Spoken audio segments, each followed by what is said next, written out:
సమాజంలో ఆయనకు స్తోత్ర గీతం పాడి ఇశ్రాయేలీయులు తమ పుట్టిన వాటిని బట్టి సంతోషితులు కాక సియోను జనులు తమ రాజుల బట్టి ఆనందించదు కాక. ప్రార్థన చేసుకుందాం. పరిశుద్ధ నీ వందనాలు. మరి ఆదివారం నీ ఆలయంలో చేరి నేను ఆరాధించే భాగ్యం నాకు ఇచ్చావు. నీ వందనాలు. ప్రాణాత్మ దేహాన్ని నీకు అప్పగించి ఆరాధన ప్రారంభిస్తుండగా ఆది అంతం మీ అధ్యక్షులు సమస్తాన్ని మీ ఆత్మను గురించి అన్నిటంతలా కాంత మహిమ మీరే పొందుకోమని యేసు నామంలో ప్రార్థిస్తూ ఆరాధన ప్రారంభిస్తున్నాం తండ్రి. ఆమేన్. కూర్చుందాం.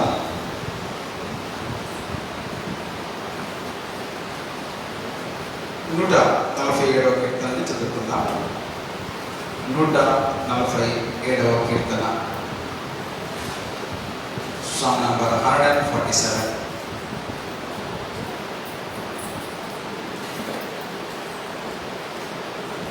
నూట 47వ కీర్తన ప్రారంభ చరణం. యెహోవాను స్తుతించుడి, మన దేవునికి స్తోత్ర గానము చేయడం మంచిది, అది మనోహరము, స్తోత్రము చేయట ఒప్పిదము.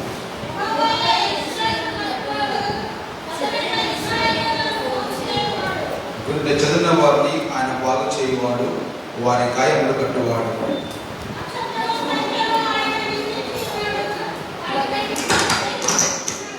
మన ప్రభువు గొప్పవాడు, ఆయన అధిక శక్తి గలవాడు, ఆయన జ్ఞానమునకు మితి లేదు.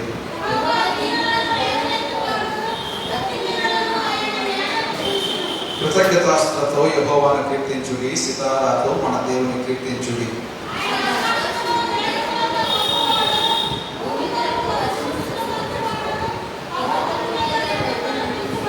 పశువులకును అరచుచుండు పిల్ల కాకులకును ఆయన ఆహారం ఇచ్చేవాడు.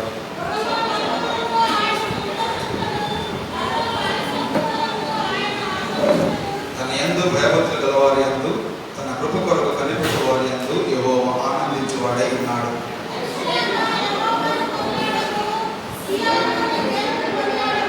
ఆయన నీ కుటుంబంలో గడియలు బలపరుచున్నాడు, నీ మధ్యను నీ పిల్లలను ఆశీర్వదించి ఉన్నాడు.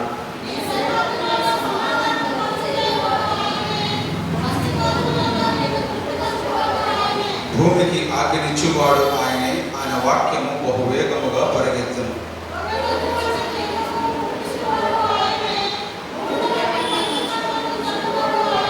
ముక్క ముక్కలుగా వడగండ్లు విసిరువాడు ఆయనే, ఆయన పుట్టించు చలికి ఎవరు నిలవగలరు?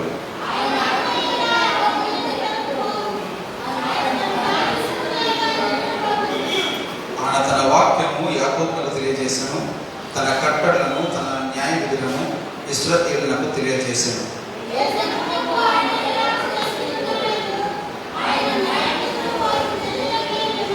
యెహోవాను స్తుతించుడి. దేవుడి మాట దేవుగాక. అందరం కలిసి దేవజనులు పురుషోత్తం చదువుల పాట నన్ను కన్నయ్య నా యేసు పాట పాడుతూ ప్రభుని కనపడతాం. 377వ పాట నన్ను కన్నయ్య నా యేసు. నన్ను కన్నయ్య నా యేసు, నన్ను కన్నయ్య నా ప్రభువా, నన్ను కన్నయ్య నా యేసు, నన్ను కన్నయ్య నా ప్రభువా. ముందు నీ పాదరవిందములు, నందు నిశ్చలవతి ప్రేమను, ముందు నీ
ధ్యానం కొరకు 120వ కీర్తన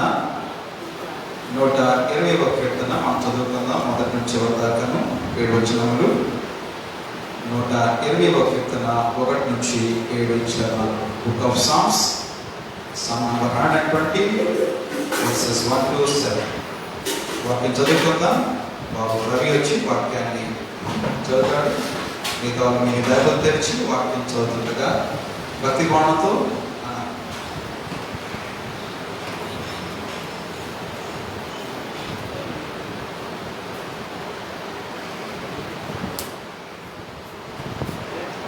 నూట 120 కీర్తన మొదటి నుంచి చెప్పారు.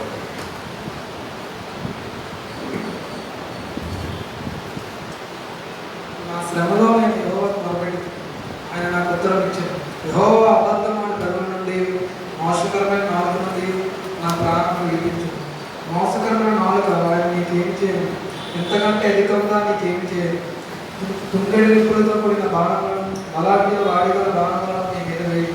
అయ్యో, నేను మేషేకులో పరదేశంగా ఉన్నాను, కేదార విడాల మీద కాపాడుకున్నాను. కళాప్రేమి యొక్క నేను చిరకాలం నివసించిన వాడు. నేను కోరిన సమాధానమే, అయినా నా మాట వచ్చిన తోడనే వారిద్దరూ సిద్ధపడదు. దేవుని పరిశుద్ధ ప్రార్థన చేసుకుందాం. ప్రభు సన్నిధానంలో తల వచ్చండి, ప్రార్థన చేసుకుందాం. మీరే కమలంగా ముందుకు వచ్చి మనం ప్రార్థనలో నడిపించేస్తున్నాం, మనం చేస్తాం. మిగతా వాళ్ళందరూ కూడా మీ స్థలాల్లో వినయపూర్వకంగా భక్తిపూర్వకంగా తల వచ్చి ప్రార్థన అమ్మగారితో మనం ఏకీభవిద్దాం. దేవదేవుడి సన్నిధిని మనం ఆహ్వానించగలుగుతాం.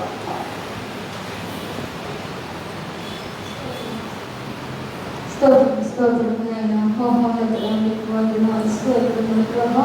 కృపగల రాజా నీకు వందనాలు, స్తోత్రములైన వేవేల జ్యోతుల చేత నుంచి పరిశుద్ధుడు కొనియాడబడుచున్న మా ప్రియ పరలోక తండ్రి, నీ పాదములకు వేలాది వందనాలు, స్తోత్రములు ప్రభా. ఆశ్చర్యకరుడు నీకు వందనాలు, ఇచ్చుకుని తండ్రి నీకు వందనాలు, సమాధానపతి నీ పాదములకు వేలాది వందనాలు, స్తోత్రములు తండ్రి. గొప్ప దేవా నీకు వందనాలు, స్తోత్రములు ప్రభా. యేసయ్యా, ఏమిచ్చి నీకు స్తుతించి ఆరాధించగలను ప్రభా. యేసయ్యా, ఏమి అడగలేదు, నేను కనికరము కలిగి దీని మనసు కలిగి అయ్యా నీ ఎదుట నీతిగా ప్రవర్తించగలను కదా ప్రభా. అంతే కదా నీ దేవుడు యెహోవా మిమ్మల్ని అడుగుచున్నాడు ప్రభా. నువ్వు మాకు సెలవిచ్చున్నావు ప్రభా. వెండి బంగారాన్ని మా యొద్ద నుండి ఆశించలేదు కానీ ప్రభా, ఇదిగో నేను నీ ఎదుట యథార్థమైన ప్రవర్తన కలిగి నీతిని అనుసరించి నడుచుకోమని చెప్తున్నారు ప్రభా. యేసయ్యా, గొప్ప దేవుడా నీకు వందనాలు, స్తోత్రములు ప్రభా. నేను తండ్రి, ఇదిగో నేను తండ్రి 6 దినాలు ప్రభా నైనా పనిచేసి 7వ దినాన్ని విశ్రమించినాం. అది నీతిని ప్రభా నైనా తండ్రి, అనుభవాలందరినీ ప్రభా ప్రత్యేకంగా నైనా తండ్రి నీ స్వరూపంలో ప్రభా నైనా యేసయ్యా నన్ను మమ్మల్ని సృజించుకున్నావు ప్రభా. ఇంత గొప్ప దేవుడు ఎవరికి దొరుకుతాడు దేవా. దేవా నీకు వందనాలు, స్తోత్రములు ప్రభా నైనా యేసయ్యా. ఇదిగో నైనా తండ్రి ప్రభా, ఈ దినాన్ని ప్రభా నన్ను మమ్మల్ని సజీవులుగా సురక్షితంగా నైనా ఉంచినందుకు తండ్రి నీ పాదములకు వేలాది వందనములు, స్తోత్రములు ప్రభా. ఘనమైన వాడా నీకు వందనాలు, స్తోత్రములు ప్రభా నైనా. ఇదిగో నేను రాత్రి కాలం ఉంది ప్రభా నైనా, బుద్ధిమంతుగా నైనా మేము ప్రార్థించినప్పుడు ప్రభా నైనా యేసయ్యా నా తండ్రి, ఇదిగో నైనా నా తండ్రి ఆరాధన జరుగుతుండగా ప్రభా నీ శ్వాసం ద్వారా నైనా నాతో మాట్లాడండి ప్రభా నైనా యేసయ్యా. దేవా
వందనాలు వందనాలు స్తోత్రములు ప్రభా నాయన. ఇదిగో నేను ఆరాధన అంతా మీరే మేము పొందుకోమని చిన్ని విజ్ఞాపనని మా సంఖ్య చేర్చుకోమని శక్తి గల యేసు నామములో అడుగుచున్నాం తండ్రి. ఆమేన్.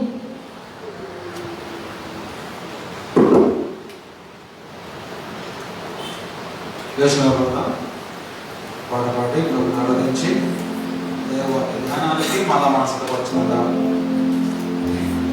ఆరాధించెదము యేసయ్య నామమును పరిశుద్ధ సంగముగా అన్ని వేళలా మేము ఆరాధించెదము యేసయ్య నామమును పరిశుద్ధ సంగముగా అన్ని వేళలా మేము ఆరాధన ఆరాధన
కార్యములకు సాటిన కార్యం లేదు.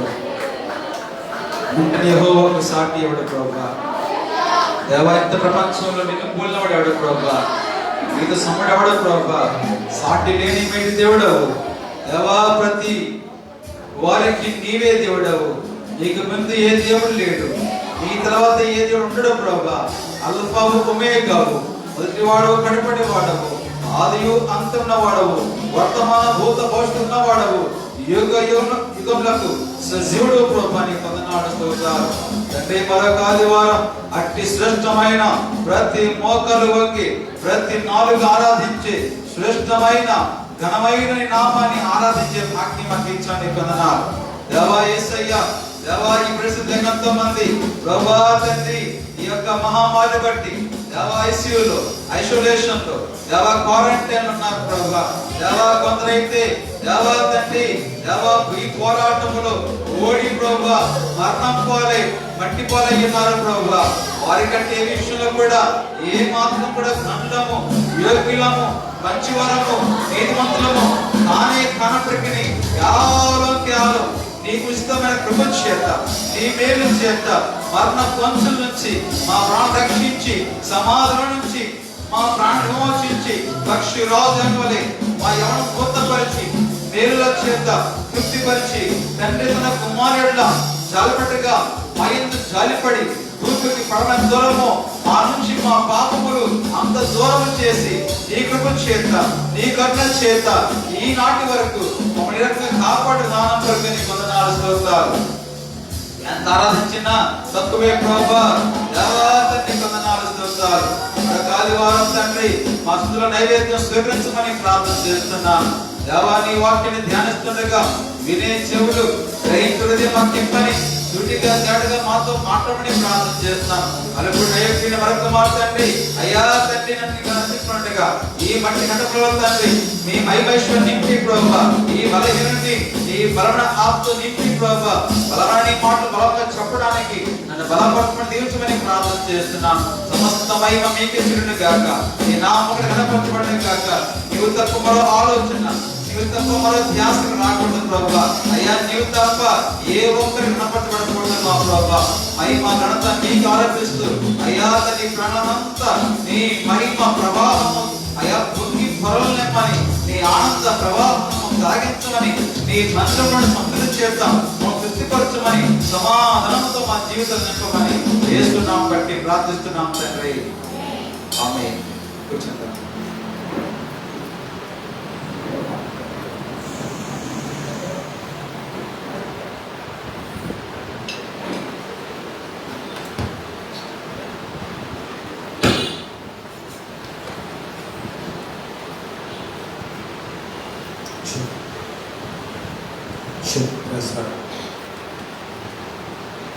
దేవునికి మహిమ కలుగును గాక. అందరూ క్షేమంగా ఉన్నారా? జలుబు, జ్వరము, దగ్గు, ఆయాసం ఇత్యాది ఏమి లేవు కదా? దేవుడి మంచి ఆరోగ్యం బట్టి ఇలాంటి దినాలకు కూడా కోర్టు నుండి కూడా విమర్శ కాదు కానీ కోర్టు నుండి కూడా కోలుకోలేక చివరికి కన్నుమూసిన దినాల్లో ఖరీదైన వైద్యం చేసిన కూడా ప్రాణాలు నిలబెట్టుకోలేని పరిస్థితుల్లో ఏది లేని మనల్ని దేవుడి కాపాడాడు. కేవలం ఆయన కృప మనలో ఆరోగ్యం గంట చెయ్యి పునరుసరి దేవుని స్తోత్రం చెల్లిద్దాం. రండి, తడవ చేయకుండా దైవవాక్యం ధ్యానం చేద్దాం. సమయం దాటి వెళ్ళింది. సో కాబట్టి త్వరగానే మనం ముగించిన ప్రయత్నం చేస్తాను.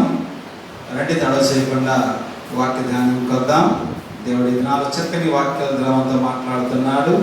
మళ్ళా చెప్తున్నాను, ఒక ఆదివారం ఎంత బలంగా నేను వాక్యం చెప్తున్నాను, చెప్పగలుగుతున్నంటే కారణం శనివారం సాయంత్రం చాలామంది నా కొరకు ప్రార్థన అంటే వరమం చేస్తారు. అది ఒక వంతు, వరమంతా చేస్తుంటుంది ఒక వంతు. అయితే శనివారం సాయంత్రం ప్రత్యేకించి నా పవర్ పాయింట్ అది శనివారం సిద్ధపాటు ప్రార్థన, అది నా పవర్ పాయింట్, నా జనరేటర్. అది ఆ ప్రార్థన వల్ల ఈరోజు ఇంత బలంగా నేను ప్రతి ఆదివారం ఇంత బలమైన వాక్యం చెప్పడానికి శనివారం మీరందరూ చేసే ఆ సిద్ధపాటు ప్రార్థనలే బలమైన కారణమని మరొక మారు ఈ వేదిక మీద నుంచి నీకు ప్రకటిస్తున్నాను. నీ ప్రార్థనలే నన్ను కూడా పరిచర్య నాది, నీకులాగా ఇంట్లో ఉండలేను, తలుపులు మూసుకోలేను. నేను వెళ్ళాలి, వాక్యం చెప్పాలి, రోగులను దర్శించాలి, ప్రార్థనలు చేయాలి, పరిచర్య ఆగకూడదు. సో ఈ పరిస్థితిలో కూడా దేవుడు నా వంటి సేవకులు చాలామంది ఈ కోవిడ్ అటాక్ అయ్యారు, హాస్పిటల్ పాలైనారు. చాలామంది కొందరైతే చనిపోవడం కోవిడ్ కారణం చేత. కేవలం మీ ప్రార్థనలు నన్ను ఈ రకంగా ఆరోగ్యంగా ఉంచి ఇంకా ఈ పరిచర్యలో బలంగా ఉండడానికి శక్తినిచ్చే.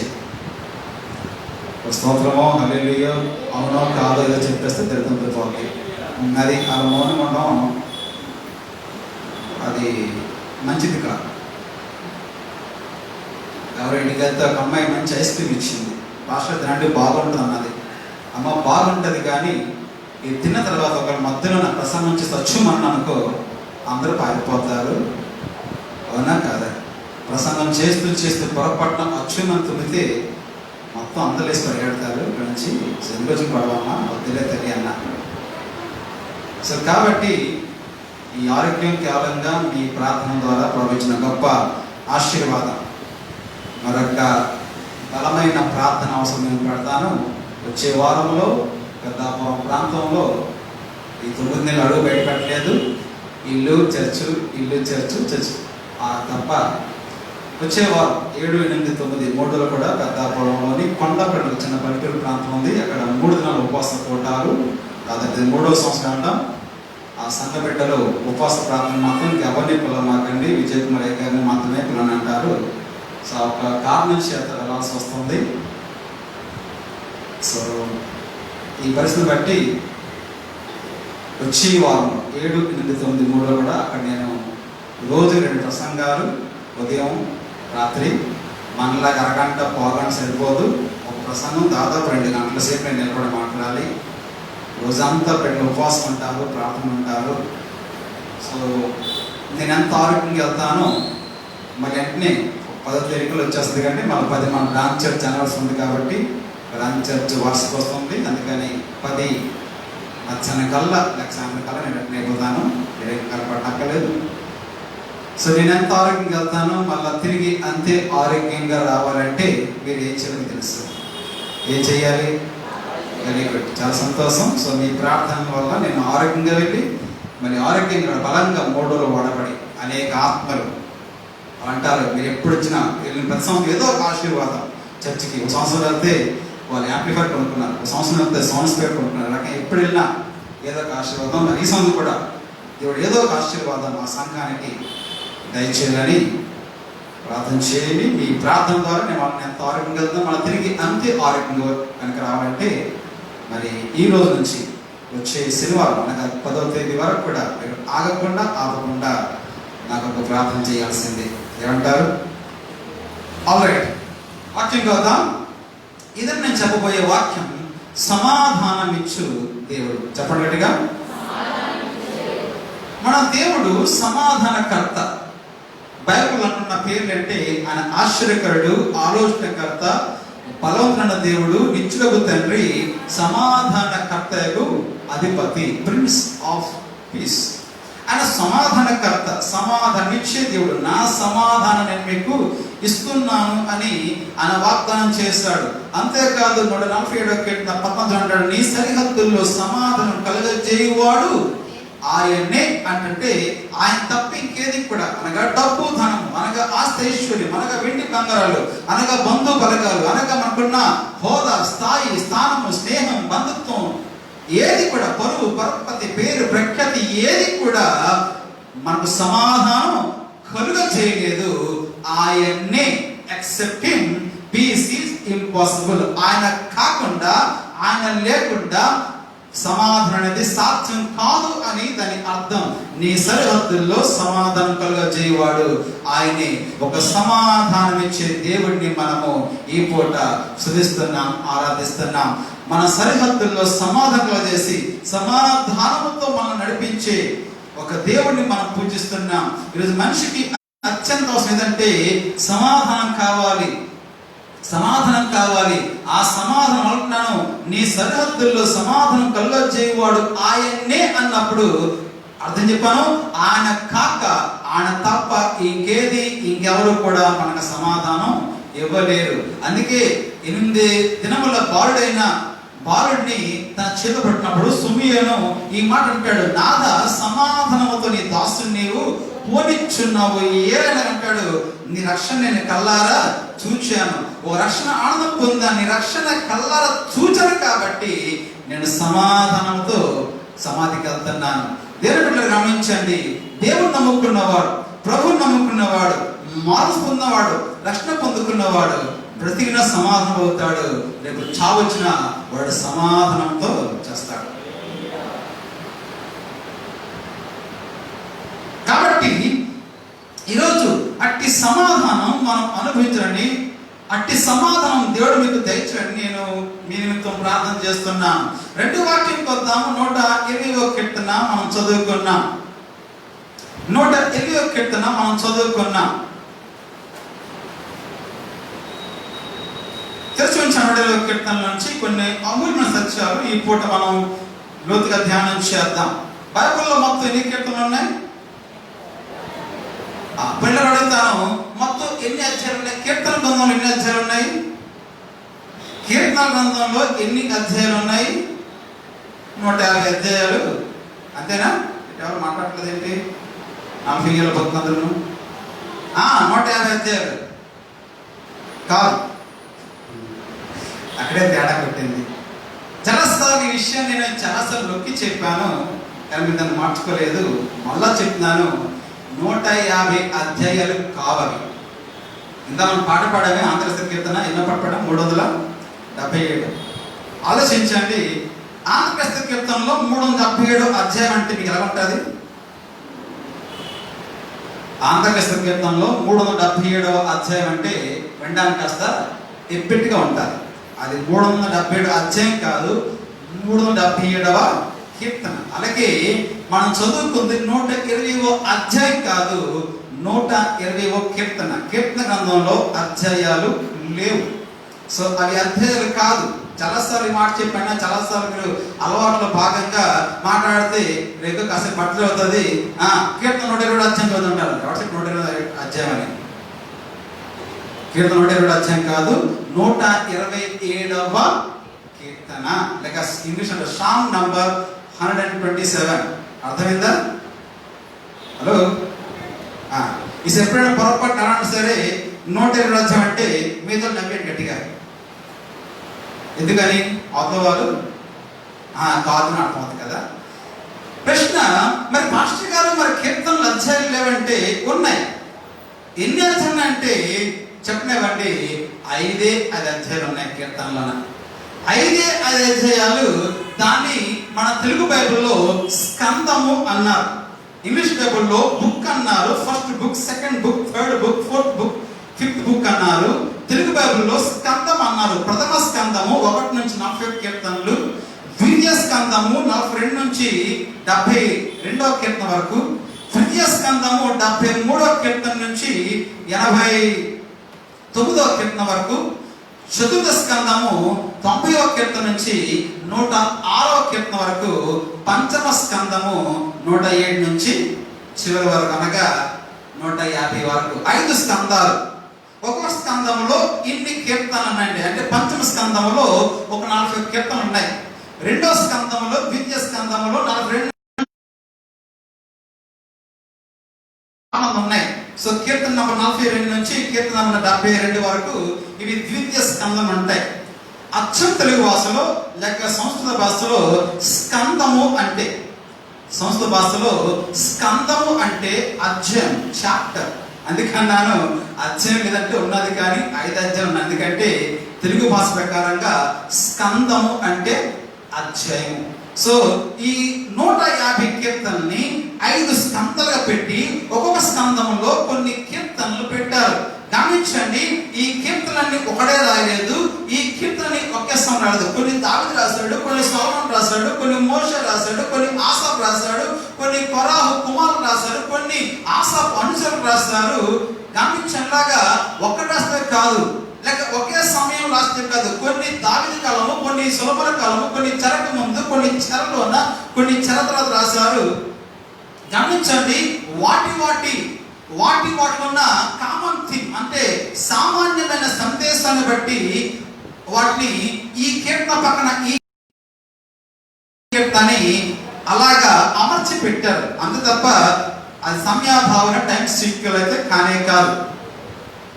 ఇక బాగా అంటే 120వ కీర్తన నుంచి మాట్లాడండి. 120వ కీర్తన నుంచి 134 వరకు మొత్తం 15 కీర్తనలు, రైట్? 120 నుంచి 115 వరకు, 120, 121, 122, 123, 124, 125, 126, 27, 28, 29, 30, 31, 32, 34 మొత్తం 134 వరకు టోటల్ 15 సాంగ్స్, 15 కీర్తనల్ని మన తెలుగు బైబిల్లో యాత్ర కీర్తనలు అన్నారు. యాత్ర కీర్తనలు ఎందుకు అన్నారు అనే కారణం కాసేపు చెప్తాను. ఇంగ్లీష్ బైబిల్లో సాంగ్స్ ఆఫ్ అసెంట్ అన్నారు. అసెంట్ అంటే ఎక్కి వెళ్ళుట, డిసెంట్ అంటే దిగి వచ్చుట, అసెంట్ అంటే పైకి వెళ్ళుట, ఆరోహణము అవరోహణము. తెలుగు భాషలో ఆరోహణ అంటే అవరోహణము. గమనించండి, వీటిని సాంగ్స్ ఆఫ్ అసెంట్ అంటే ఆరోహణ కీర్తనలు లేకపోతే పైకి వెళ్ళే కీర్తనలు అంటారు. లేక తెలుగు బైబిల్ మాత్రం యాత్ర కీర్తనలు అన్నారు. ఎందుకన్నారు యాత్ర కీర్తనలు, ఎందుకన్నారు ఆరోహణ కీర్తనలు అంటే,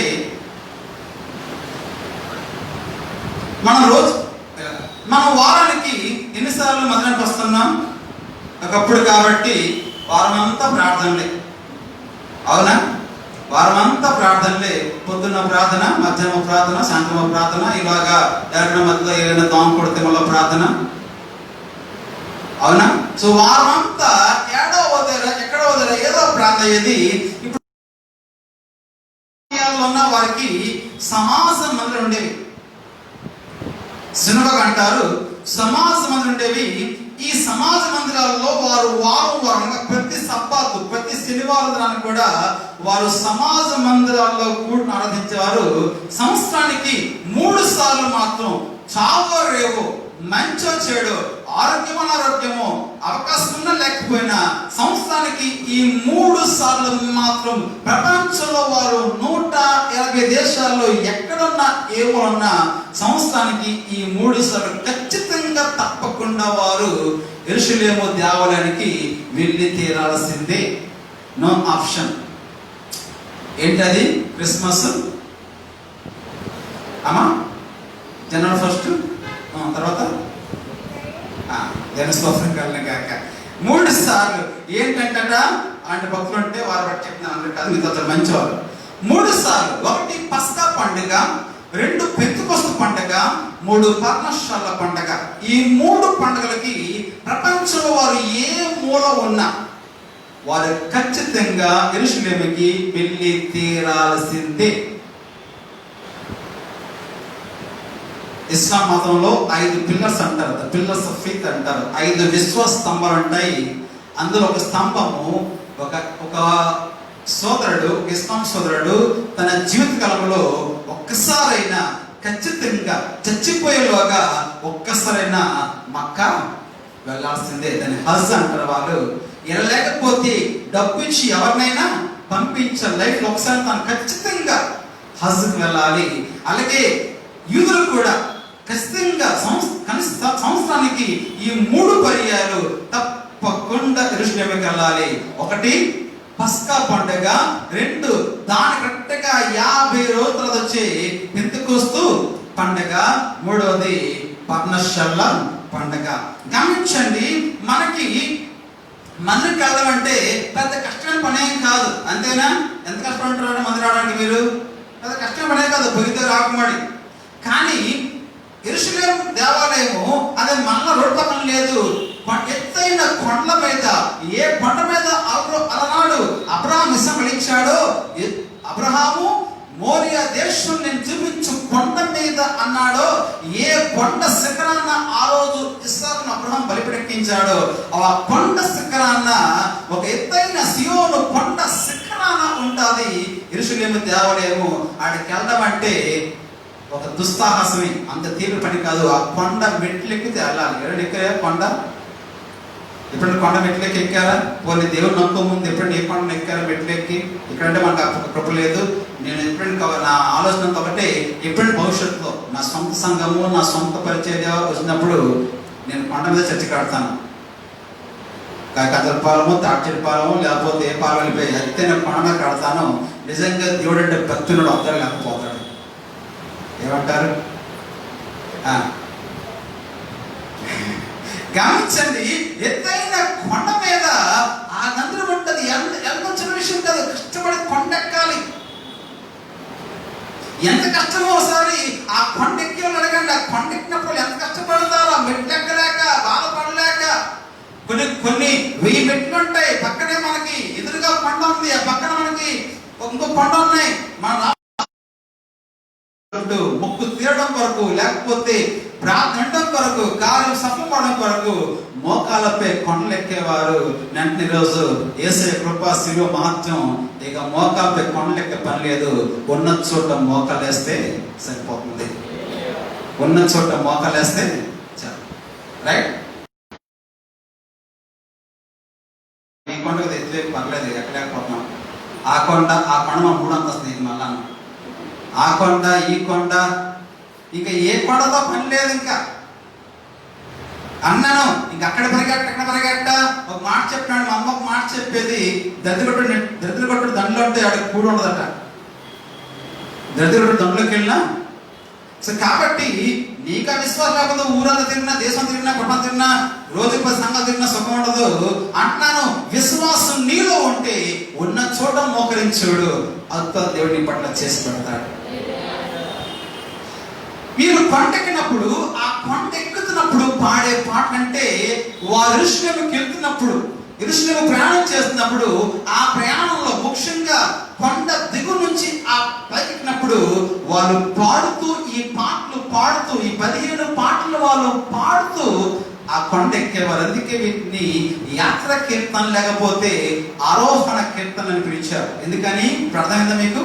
కొండ పైకి వారు వెళుతూ ఈ పాట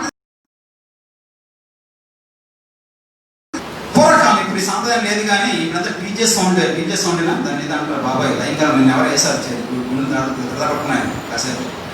ఈ డీజే సౌండ్ వచ్చేటప్పుడైతే, ఈ డీజే సౌండ్ లేని కాలంలో మన పూర్వీకులు ఏదైనా పొరెత్తినప్పుడు వాళ్ళు పాటలు పాడుకుంటూ ఎందుకని, లేకపోతే పూర్వకాల స్త్రీలు, ఈ మధ్య మిక్సీలు, గ్రైండర్లు వచ్చేసి ఈ సాంప్రదాయం పోయింది. పూర్వకాల స్త్రీలు దంచినప్పుడు, మిరపకాయలు కానీ లేకపోతే బియ్యం దంచినప్పుడు వాళ్ళ పాటలు పాడుకుంటూ దంచేవారు. ఆ పాటల్లో వారికి ఆయాసం తెలిసేది కాదు. అందుకని గమనించండి, ఈ ప్రజలు ఈ కొండ దిగు నుంచి పైకినప్పుడు ఈ అసెన్షన్లో, ఈ ఎక్కే క్రమంలో వారు ఈ 15 పాటలు పాడుకుంటూ ఎక్కేవారు. అందుకే వీటిని యాత్ర కీర్తనలు లేక ఆరోహణ కీర్తన. ఈ యాత్ర కీర్తనలు 108వ కీర్తనతో ప్రారంభించబడతాది. అయితే 120వ కీర్తనలో కీర్తనకుడు రాస్తాడు. గమనించండి, ప్రారంభ కీర్తన, యాత్ర కీర్తనలో ప్రారంభ కీర్తన 120వ కీర్తన. ఈ 120వ కీర్తన మొదలు పెట్టేసి 134 కీర్తన వరకు ఈ 15 పాటలు ఒకదానితో ఒకటి వాళ్ళు పాడుతూ ఎక్కుతూ వెళ్ళేవారు. ఇందులో ప్రారంభ కీర్తన 120వ కీర్తనలో అంటాడు కీర్తనకారుడు, నా శ్రమలో నేను యెహోవాకు మొర పెట్టింది అంటాడు. నా శ్రమలో నేను యెహోవాకు మొరపెట్టిదని. ఏంటి శ్రమ? అంత శ్రమ ఏమొచ్చింది గాడికి? అంత దేవునికి ప్రార్థన చేసి అంత శ్రమ వచ్చింది. కరోనా వచ్చిందా, రోగం వచ్చిందా, జలుబు వచ్చిందా, జ్వరం వచ్చిందా, నొప్పి వచ్చిందా, బాధ వచ్చిందా, కొట్టారా, తిట్టారా, అవమానమా, అనారోగ్యమా? What is the reason? అంత శ్రమ ఏమొచ్చింది అని ఒకవేళ ఆలోచన చేస్తే గమనించండి, ఈ 120వ కీర్తనని ఖచ్చితంగా దావీదు రాశాడు. ఈ 120వ కీర్తనని దావీదు ఎప్పుడు రాశాడు? ఒకసారి మీరు వాక్యంలో చూస్తే, దాని నేపథ్యం మనం ధ్యానం చేస్తే, 120వ కీర్తన అలాగే 52వ కీర్తన 2 ఒకేసారి రాశాడు దావీదు. మీరు చూస్తే 2వ కీర్తన పక్క పెట్టి చదవండి. 2 కీర్తనకి సమకూరులు ఉంటాయి. సేమ్ ఇక్కడ మాట్లాడి అనిపిస్తే కొంచెం పాటి తేడాతోని 52వ కీర్తన 120వ కీర్తన రెండు కూడా ఒకే సందర్భంలో ఒకే సమయంలో దావీదు చేత రాయబడ్డాయి. ఏమైందని అడిగితే దీని నేపథ్యం మీకు కాల్సి వస్తే మొదటి సమూయేలు గ్రంథం 21-22 అధ్యాయాలకు వెళ్తే, మొదటి సమూయేలు గ్రంథం 21-22 అధ్యాయాల్లో సౌలు దావీదు తరుముతున్నప్పుడు దావీదు ప్రాణభయంతో ప్రాణాలని కాపాడడానికి పారిపోయాడు. ఆ చదివితే మీకు అర్థం కాదు. నా చూడండి, అక్కడ నేను చదవమని చెప్తారు చదువుతారు కానీ ఏం చెప్పాను. 1 సామ్యూయల్ 21-22 తీసి ఉంచండి. నేను చదవమని చదవదు కానీ ప్రస్తుతం నాకు చూడండి. దాని ఉదాహరణ ఏంటంటే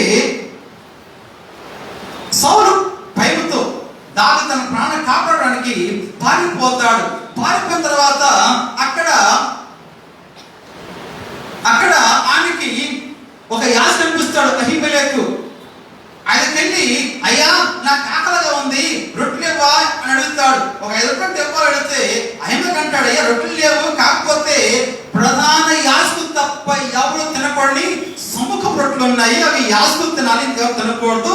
ఒకవేళ మీరు కనుక స్త్రీతో కలవకుండా ఉంటే, పరిశుద్ధం ఉంటే ఒక ఆప్షన్ మీకు ఇస్తా అంటే దావీదు, అయ్యా 3 రోజులైంది మేము కుటుంబం దూరం ఉన్నాము, స్త్రీలతో ఉండే పరిస్థితి మాట్లాడింది అయ్యా అంటే సరే అని చెప్పి ఆ సముఖ రొట్టెల్ని, యాజకులు తప్ప ఎవరు తినకూడని సముఖ రొట్టెల్ని అహీమెలెకు దావీదుకి ఇచ్చాడు. దావీదు అట్లా దాన్ని ఇస్తున్న తర్వాత శిష్యులు విలువ తీస్తుంటే పరిసయ్యులు దాన్ని ప్రశ్నిస్తే దాన్ని యేసు ప్రభువారు అన్నాడు, దావీదు తిన్నాడు నీకు గుర్తులేదా అని అడిగాడు. దావీదు యాజకుని వద్దకు వెళ్దాం, యాజకునితో దావీదు మాట్లాడటం, యాజకుడు దావీదు రొట్టెలు ఇవ్వడం, ఈ డిస్కస్ అంతా కూడా ఒక ఆయన విన్నాడు. ఆయన సౌలు యొక్క పుస్తక కాపరి. బైబిల్లో ఆయన పేరు దోయేగు. కానీ నేను పేరు మార్చాను. ఎందుకో మాకు బైబిల్ మార్చకూడదు, తప్పది, శాపం అది. కానీ మీకు అర్థమైన కొరకు మీకు నేను పేరు మార్చాను. నా భాష పేరు పుల్లారావు. ఇప్పుడు నా పేరు ఉన్నారా మన ఎవరన్నా పుల్లారావు, పుల్లమ్మలు? ఏంటి అంత పరిశుద్ధం చూస్తున్నారు? కొంపగా కట్టి తమాష చూస్తారు.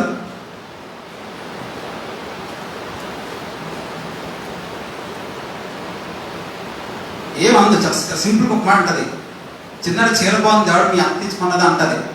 ఆవిడ తెలిసి అత్త కొనదని చెప్పేసి అమ్మని తెచ్చుకున్నది. పాప మన ఊరు వెళ్ళినప్పుడు ఈవిడ తెలిసి స్టోరీ మొత్తం అత్త కొనలేదు అది, కానీ ఊరిని చిన్న మలేరియా దోమలాగా కరోనా కంటే చాలా ఏం చేస్తారు సైడ్ కరోనా వస్తే బాగా చెప్తాను వస్తే ఇలాంటి బాగా కరోనా ఒక్క సముద్రం వస్తే మొత్తం పంపలు నాశనం. సో కరోనా కంటే డేంజర్ ఇలాంటి వాళ్ళు ఎవరు? ఈ పుల్లమ్మలు. సో ఆడికి బాగా తెలుసు అమ్మమ్మ గారికి లేక అత్తగారికి, ఇది మొన్న ఊరెళ్ళి తెచ్చుకుందా చీర అమ్మ పెట్టింది. కానీ ఏమని అడుగుతుంది, మీ అత్త కొందా మన పంటకు అడుగుతుంది అంటే అర్థం ఏంటి? అత్తకి కోళ్ళకి లేదా అంటే మా అమ్మ ఇచ్చిందంటే మీ అమ్మ మరి మొత్తం మీ అత్త నిర్మాణం చెప్పింది అని అక్కడ పెడుతుంది. మరి అత్తగారు చెప్తుంది అది నువ్వు పొందదంటే అమ్మ పెట్టిందని పెట్టి వండదంటే అత్త పెడుతుంది. నేను చెప్పదా కరోనా కంట చాలా కంతిరి వాళ్ళు, చాలా ప్రమాదకరమైన, చాలా డేంజరస్ వాళ్ళు ఇలాంటి పుల్లరాలు వీళ్ళు ఏరి పారైపోతే మీకు గొప్పలు నాశనం అయిపోతాయి. నేను చెప్పాను మా ఇంట్లో ఒక ఆవిడ ఉంది కర్మకొద్దా మేనంతా. ఒక వారం మా ఇంట్లో పెడితే వచ్చేవాడు నేను మాట్లాడిపోతాను. అక్కడ ఉన్నారు పిహెచ్డి ఆ విషయాలు పట్టాకపోతే ఉన్నారు. ఒక వారం కనుక ఒక అవకాశం ఇస్తే వచ్చేవారు నేను మా ఆవిడ ఇడాలు తీసుకుంటాం. సో దోయేగు అటువంటి వాడు. దోయేగు అక్కడ ఉన్నాడు. అక్కడ నుండి చాటుగా దావీదు అహీమెలెకు రావడం, వాళ్ళతో మాట్లాడుకోవడం, అహీమెలెకు దావీదు రొట్టెవడం, దావీదు రొట్టెలు తినడం, ఇదంతా కూడా అహీమెలెకు చూసి తిన్నకెళ్ళి సౌలుకి ఉప్పందించాడు. రాజా కంప్లైంట్కి పోయే అబ్బో దావీదు అక్కడికి వెళ్ళాడు, అహీమెలెకు ఆయనకి ఆశ్రమించాడు చేసిన చెప్పేసి పేద దుమాన్ రేపాడు. తర్వాత దావీదు అక్కడ వెళ్ళిపోయాడు. పాపం అహీమెలెకు తప్ప అక్కడ వెళ్ళిపోయాడు. అక్కడ లేడు. వెళ్ళిపోయి నోబుకి వెళ్ళాడు, ఆకీష్ రాజుకి వెళ్ళాడు. అక్కడ ఆకీష్ గుర్తుపట్టిన తర్వాత దాని పిచ్చోడ్లాగా బిహేవ్ చేస్తే, యాక్టింగ్ చేస్తే ఆకీష్ రాజు అతను తరిమేసి అక్కడ నుంచి తరిమేస్తే దావీదు పారిపోయి అదుల్లాము గుహలో దాక్కున్నాడు. ఆ దాక్కున్నప్పుడు సౌలు దావీదుని వినడగా పుల్లట్లుగా ఎవడు దోయేగు దావీదు తరుముకుంటూ సౌలు వెళ్ళి ఆడికి వెళ్ళిన తర్వాత అందరు తిట్టి అన్నప్పుడు అక్కడ ఈ దోయేగు చేసిన పనిని బట్టి, దోయేగు పెట్టిన పుల్లలు బట్టి, వీడు పెట్టిన చాడీలు బట్టి వీడు పెట్టిన ఆ యొక్క వైరాన్ని బట్టి దోయేగు చేసిన ఈ పాడు పని ఏంటంట, పెద్ద పడేం కాదు. ఒక మాట చెప్తామండి, ప్రపంచం వ్యభిచారం పాపం అయితే, దొంగతనం పాపం అయితే, నరచ పాపం అయితే, కొంచెంలో చెప్పడం వాటితో సమానమైన ప్రమాదన పాపమని పూట మిమ్మల్ని హెచ్చరిస్తున్నాను. ఒకవేళ అలవాటు మీకు కొంటే, ఆ జబ్బు ఉంటే, ఆ రోగం ఉంటే పశ్చాత్తాపడి మాత్రం వదిలిపెట్టండి. మీ కొండలు ఎన్ని కుటుంబాలు నాశనం అవుతున్నాయో, మీ కొండల ముందు ఎన్ని జీవితాలు పాడవుతున్నాయో, మీ కొండల వల్ల ఎన్ని బ్రతుకులు నాశనం తెలుసా? గమనించండి. 10 ఆజ్ఞల్లో 9 ఆజ్ఞ మర్చిపోద్దు. నీ పొరుగు వాని అబద్ధ సాక్ష్యాన్ని చెప్పొద్దు, కొండలు చెప్పొద్దు. కొండెగాడ గురించి చాలా విషయం చెప్తుంది. నేను అక్కడ వెళ్తే ఇంకా నాకు లేట్ అవుతుంది.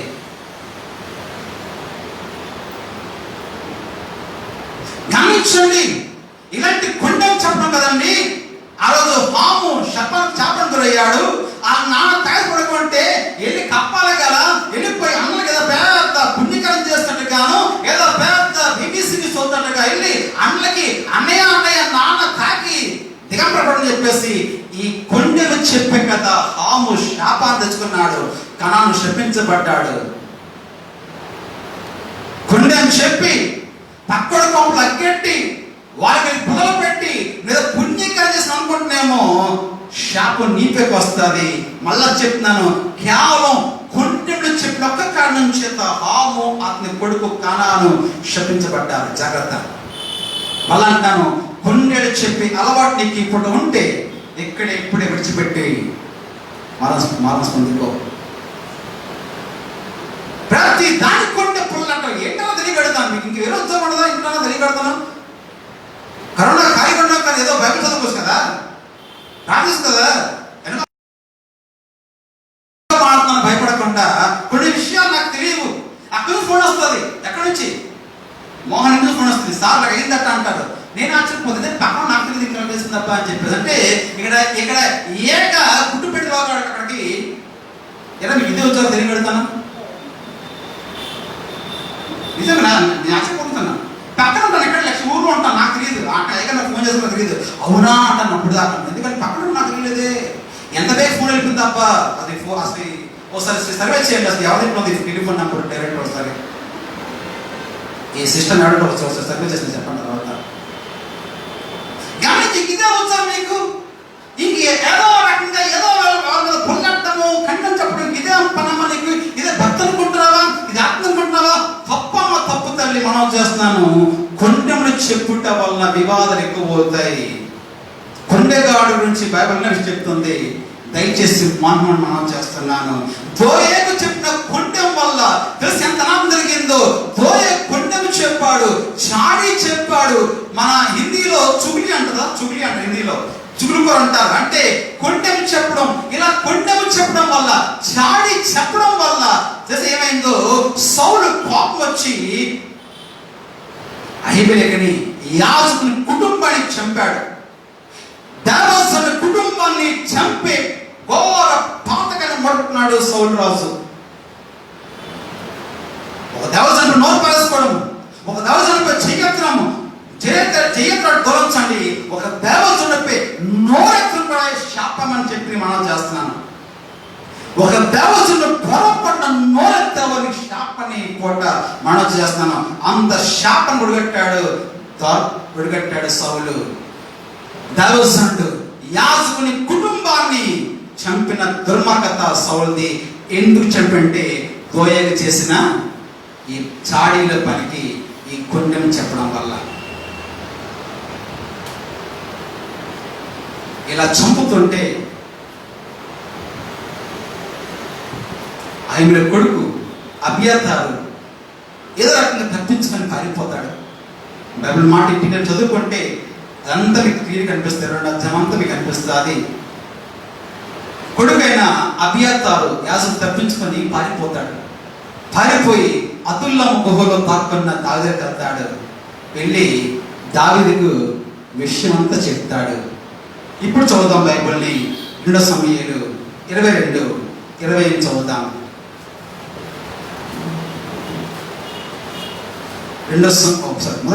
మొదటి సమూయేలు మొదటి సమూయేలు 22:20.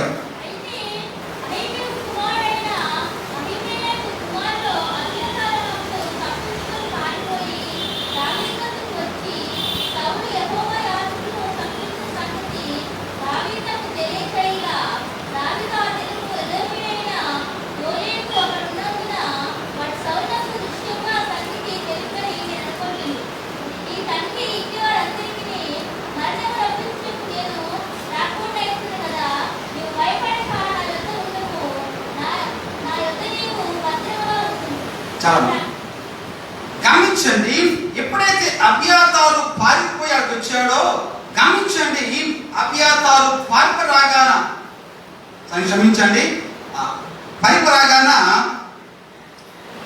వచ్చి చెప్తాడు, అయ్యా ఇలా జరిగినప్పుడు గమనించండి, తెలియచేయక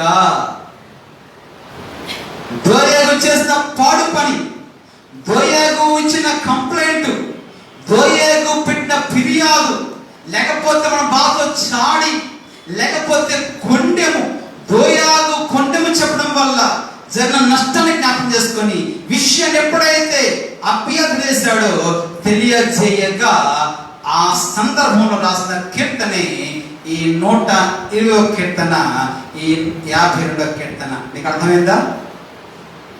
అర్థంలో ఏం చేయాలి అప్పుడు మీరు? మంచిగా కాకపోతే అక్కడ 120 కీర్తన దగ్గర మీరు 1 సమూయేలు 22 అధ్యాయం రాసుకుంటే, లేకపోతే 1 సమూయేలు దగ్గర 120 కీర్తన 50 రాసుకుంటే భవిష్యత్తులో విజయకుమారుని లేకపోయినా వాక్యం మీకు ఇది ఇక్కడ రాసిన మీకు అర్థమవుతుంది. ఏమంటారు? మంచి స్తోత్రం కట్టే దేవునికి చాలా సంతోషం. గమనించండి, ఎప్పుడైతే దోయేగు చేసిన ఈ కొండెము గురించి అబ్యాతారు చెప్పాడు, సౌలు చేసిన ఉన్మాదం నుంచి మాట్లాడాడు, ఆ సందర్భంలో తెలియజేయగా దావీదు బాధతో దుఃఖంతో వేదనతో రాసిన కీర్తన ఈ 120వ కీర్తన. శ్రమ, నా శ్రమ అంటున్నాడు. ఏంటి శ్రమ? అంటున్నాడు, అబద్ధమైన పలకల శ్రమ. ఇది కత్తితో శ్రమ కాదు, ఇది ఎవడో కొట్టిన శ్రమ కాదు, ఇది అనారోగ్యం వచ్చే శ్రమ కాదు, ఇది ఆర్థిక ఇబ్బంది శ్రమ కాదు, ఇది వేరే శ్రమ కాదు. అబద్ధం ఆడేవారు, అపనిందలు వేసేవారు, కొండలు చెప్పేవారు, చాట్లు చెప్పేవారు, అభండాలు వేసేవారు, ఆరోపణలు చేసేవారు, అభియోగాలు మోపేవారు, నిందలు వేసేవారు. ఒక మాట చెప్పండి, ఇది దెబ్బ చేసిన గాయం కన్నా మాట చేసిన గాయం కన్నా బాధ ఇది. ఒక మాట చెప్పండి, దెబ్బ చేసే గాయం కన్నా మాట చేసే గాయం లోతుగా ఉంటుంది, బాధగా ఉంటుంది. దాన్ని బదులు అంటారు, కత్తి పోటు వంటి మాటలు గలవారు అంటారు. గమనించండి, మన మాటలు మంచిగా ఉండాలి, మన మాటలు ప్రాణం పోసగా ఉండాలి, మన మాటలు కన్స్ట్రక్టివ్ గా నిర్మాణాత్మకంగా ఉండాలి, మన మాటలు ప్రోత్సహించగా ఉండాలి. పోలంటాడు, సంఘానికి ప్రయోజనంగా 5 మాటలు మాట్లాడడం నాకెంతో మేలు కదా అంటాడు. అనవసరంగా బ్యాబ్లర్ లాగా వదలబోలాగా ఏదో వాగేసి అనవసరంగా చిచ్చుపెట్టే కన్నా నోరు కూర్చో. అందుకే మనం పెద్ద అంటారు, మాట బంగారం వెండి అయితే మౌనం బంగారం అన్నారు.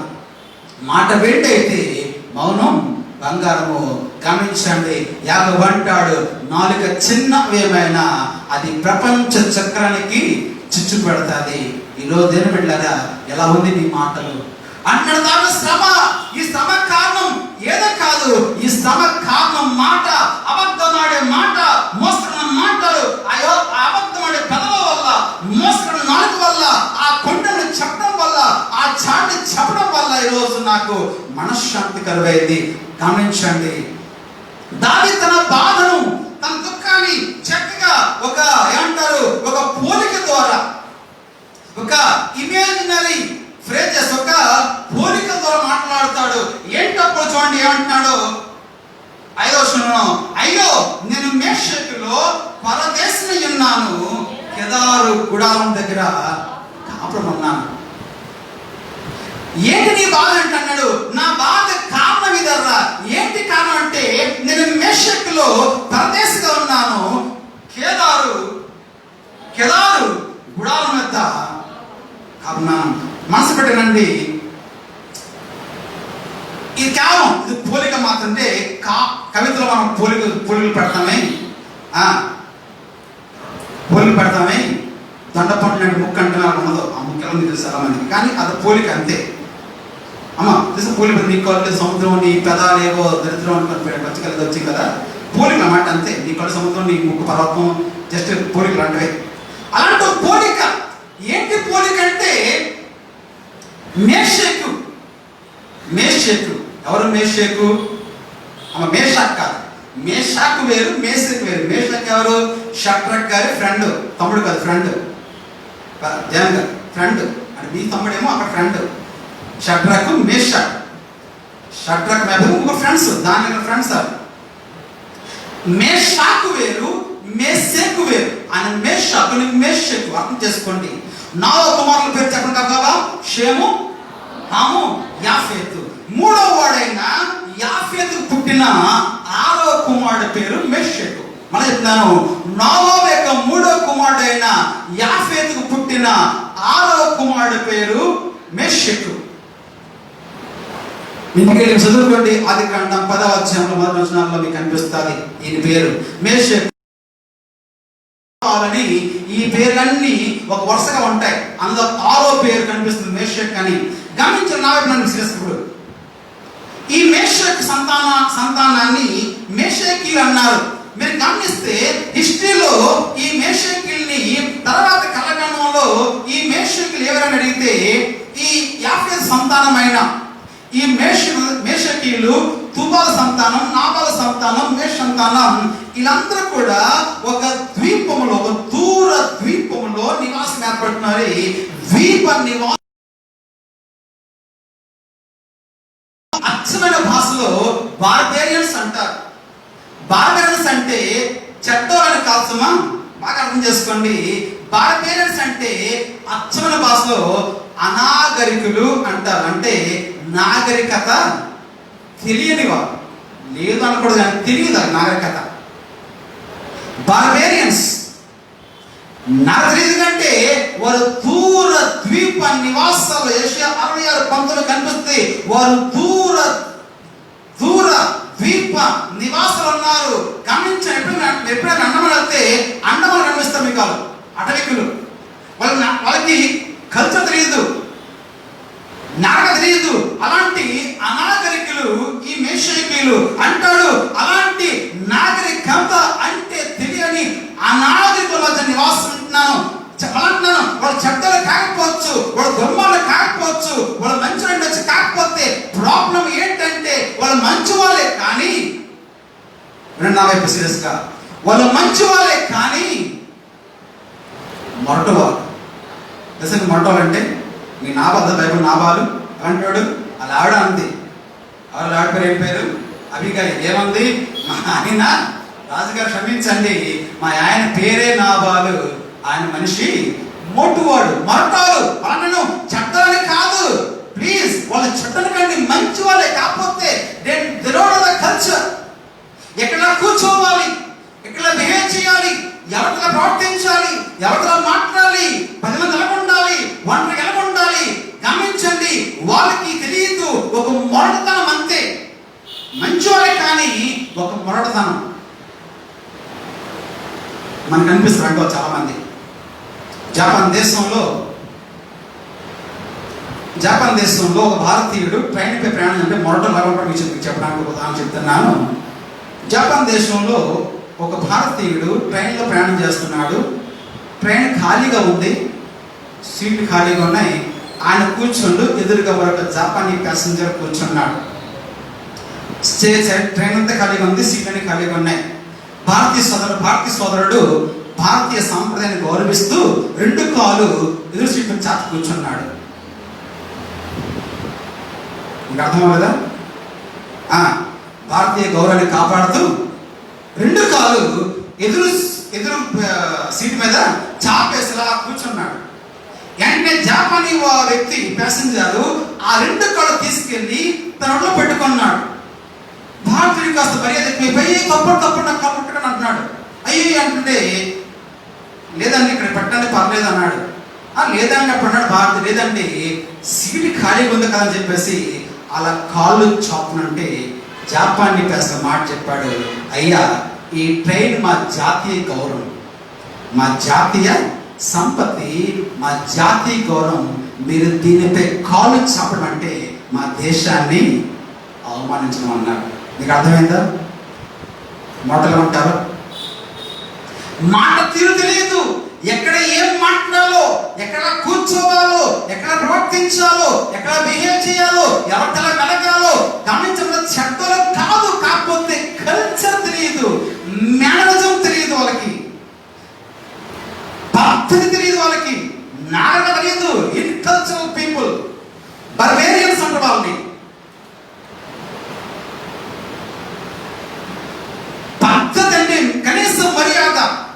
ఇంకో విషయం చెప్పనా, అమెరికా దేశంలో మీరు మా ఇంటికి వచ్చి ఇంకొకరితో ఫోన్లో మాట్లాడడం తప్పు. తెలుసా విషయం మీకు? మీరు మా ఇంటికి వచ్చిన తర్వాత మీరు మా ఇంట్లో మాట్లాడితే నేను అవమానించినట్టుగా. సో నీకు నేను ఘనపరచాలి. ఒకవేళ నిజంగా ఫోన్ మాట్లాడవలసి వస్తే నన్ను ఎక్స్క్యూజ్, ఒకసారి క్షమించు, ఫోన్ వస్తుందని చెప్పి నేను మాట్లాడాలి. 10 మంది కూర్చున్నప్పుడు ఒకవేళ లెగిచి బయటికి వెళ్ళాల్సి వస్తే ఆ కూర్చున్న వాళ్ళకి ఎక్స్క్యూజ్ అని చెప్పి అప్పుడు లేచి బయటకు వెళ్ళాలి. ఎంత బాగుంటుంది సాంప్రదాయం అనిపిస్తుంది. 2 అంతస్తు మేడ, పెద్ద మేడ, బాగా కట్టి ఎప్పుడు ఎంత బాగా కట్టుకుంటాను.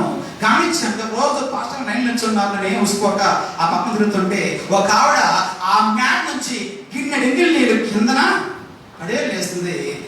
మేడ కట్టింది కానీ మేడం గారికి బుర్ర మాత్రం, మేడ ఉండే మేనరసం వాడికి, మేడ కట్టిన 3 అంతస్తు కానీ ఆ మేడలో ఉండే మేనరసం ఆమెకి తెలియదు. క్షమించండి, ఒక చదువు లేని వాడు ఒక మాట సమీక్షణ మాట చెప్పాల్సి వస్తుంది, నేర్పాల్సి వస్తుంది. ఒకవేళ మీ ఫోన్లో బ్యాలెన్స్ లేకపోతే, మినిమం బ్యాలెన్స్ ఉంటే, తక్కువ బ్యాలెన్స్ ఉంటే ఫోన్ చేస్తా, నా దగ్గర బ్యాలెన్స్ లేదు మీరు లేదు, పక్కన ఫోన్ తీసుకొని ఫోన్ చేసి నా ఫోన్ బ్యాలెన్స్ లేదు, దాంట్లో ఫోన్ అడగండి. లేదా ఒక SMS బ్యాలెన్స్ ఉంటే, లేక వాట్సాప్ అవకాశం అంటే ఒక వాట్సాప్ SMS పెట్టి, సార్ నా ఫోన్ బ్యాలెన్స్ అయిపోయింది, కాస్త నాకు ఫోన్ చేసి పెట్టనని అడగడం మేనరిజం. అంతేకాని ఏ కోణం చూసినా మిస్డ్ కలవడం అనేది ఎదుటి వారిని అవమానించడం. తెలుసా విషయం మీకు? నేను మిస్ చేస్తున్న అర్థం ఏంటి? నేను ఇన్స్టాల్ చేస్తున్నట్టు కానీ సింపుల్ మేనరిజం. సరిగా నాకు నా ఫోన్ బ్యాలెన్స్ 6 అయిపోయింది, ఫస్ట్ ఫోన్ ఫోన్ చేస్తున్నాను. అడిగితే ఏంటంటే చెప్తున్నాను, సార్ నా బ్యాలెన్స్ అయిపోయింది, అమ్మగారు ఫోన్ నుంచి మాట్లాడని చెప్తున్నాను. రాంగ్ అది. మేనరిజం అన్నాడు, నేను వేషంలో అలాంటి కనీసపు మర్యాదలు, కనీసపు నాగరికత అంటే ఏంటో తెలియని అలాంటి అనాగరిక మధ్య ఉన్నాను. 2 మేషంలో పరాసన 2 హలో కేదారు గుడారం అంటాడు. ఎవరు కేదారు? అబ్రహాం 11 పేరు ఏంటి? అబ్రహాం 11 పేరు ఇష్మాయేలు. గమనించండి, ఆ ఇష్మాయేలు పుట్టిన 2వ కుమారుడి పేరు కేదారు. రైట్? ఇష్మాయేలు యొక్క 2వ కుమారుడి పేరు కేదారు.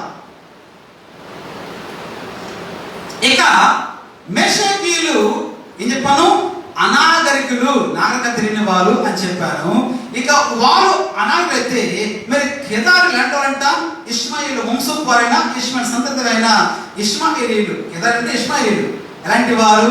గమనించండి, ఇష్మాయేలు నడుపున్నప్పుడు హాగరు పారిపోయింది. హాగరు పారిపోయినప్పుడు గమనించండి, శూరు అరణ్య మార్గంలో హాగర్ని దేవుడు కనుక్కొని హాగర్తో మాట్లాడుతున్నాడు. హాగర్ వెనక్కి వెళ్ళు, నీ కొడుకు కూడా చెప్పేసి ఆ కొడుకు చెప్తాడు, నీకు పుట్టబోవాడు అడవి గాడిద వంటి మనుష్యుడు, అందరి చెయ్యి అతనికి, అతని చెయ్యి అందరికి విరోధముగా ఉండును అంటాడు.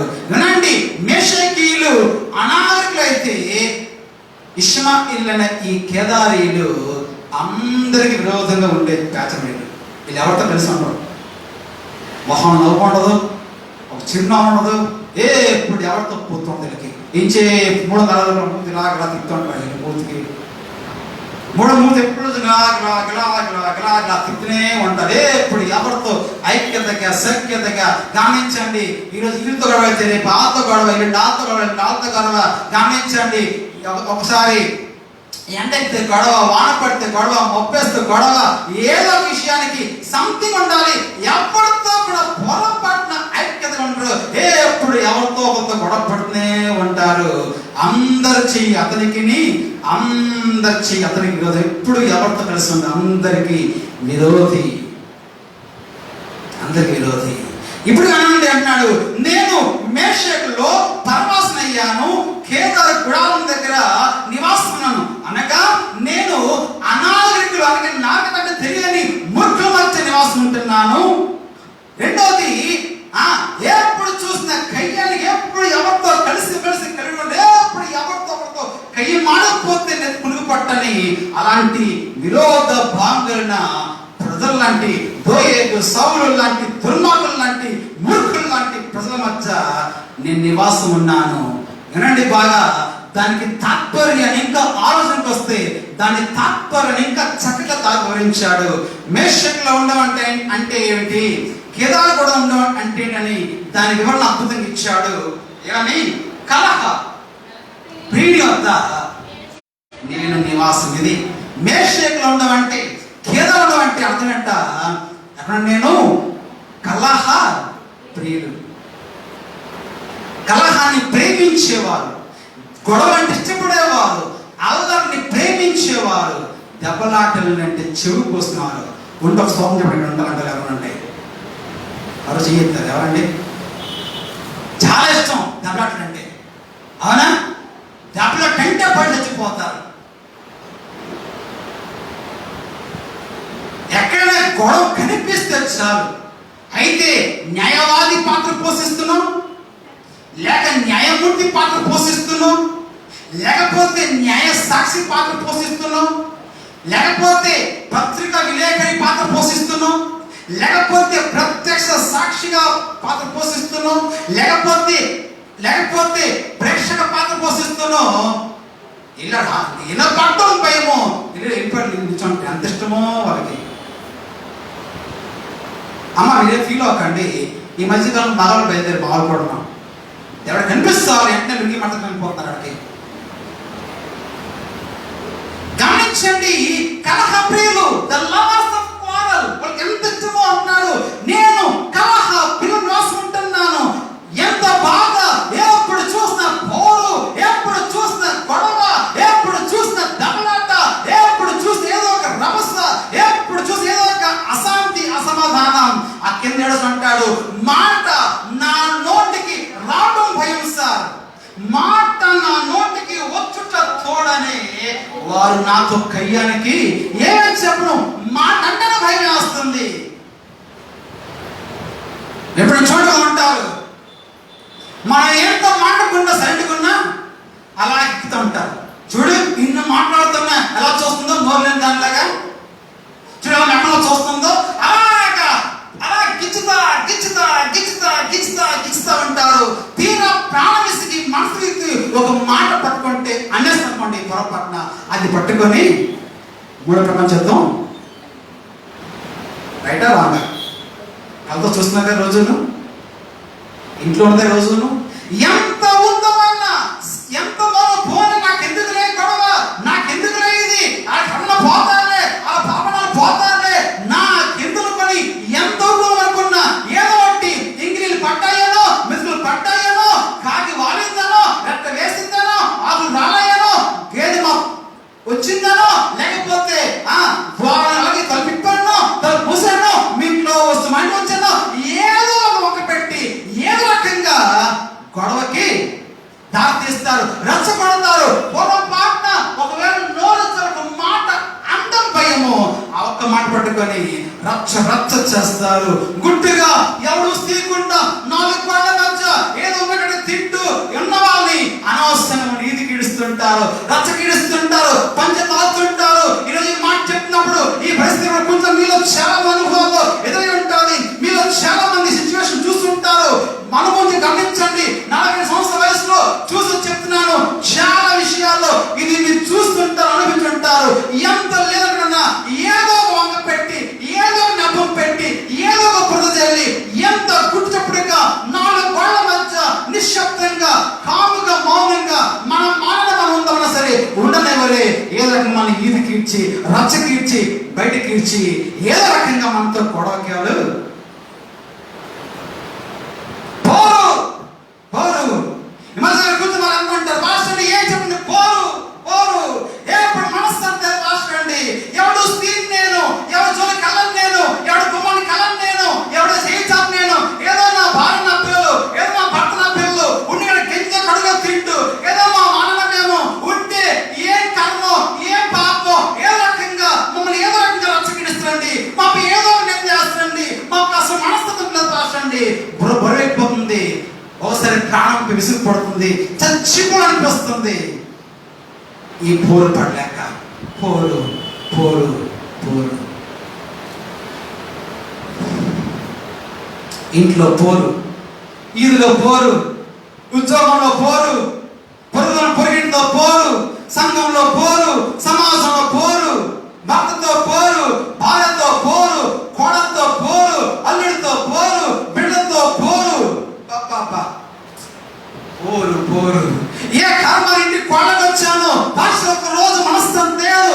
ఎప్పుడు పోరు పోరు పోరే. పాస్టర్ ఏ రోజు వీటితో తాగించున్నాను, ఎప్పుడు నా మనస్సు ఎప్పుడు వాటితో పోరండి. పాస్టర్ ఏ రోజు ఆమె చేస్తున్నాను, ఎప్పుడు అందులో పోరండి. పాస్టర్ ఏ రోజు ఈ పిల్ల ఇంటి కోడకు వచ్చిందో మైండ్ లో పోరు పోరు పోరండి. ఏ మూట ఇంట్లో దిగామో ఎప్పుడు పోరండి పోరండి. ఎన్ని చెప్పమంటారా అండి? ఒకసారి ప్రాణం తీసుకొచ్చేస్తుంటుంది. ఏదో అడిగా మా చేద్దాం, ఏదో మా కష్టంతో పైసా పైసా కోడేసుకొని మేమేదో ఒక ఫ్రిడ్జ్ కొనుక్కున్నాము, ఏదో టీవీ కొనుక్కున్నాము, ఏదో ఏసీ కొనుక్కున్నాము. పక్కింటితో పోరు, అదిగో ఫ్రిడ్జ్ కొనుక్కున్నారు, అదిగో ఏసీ కొనుక్కున్నారు. పోరు. పాస్టర్ గారు ఏ పాప అన్న ఈ ఉద్యోగం చేరాను, ఉద్యోగం వస్తున్నా పొంగిపోయాను, గర్వపడిపోయాను, సంబరపడి మురిసిపోయాను. ఏ ఉద్యోగం గాను సూపర్వైజర్తో పోరు, మేనేజర్తో పోరు, ఇన్ఛార్జ్తో పోరు, ఉద్యోగంతో పోరు. ఉందా ఉద్యోగం కాలం పోర్లు?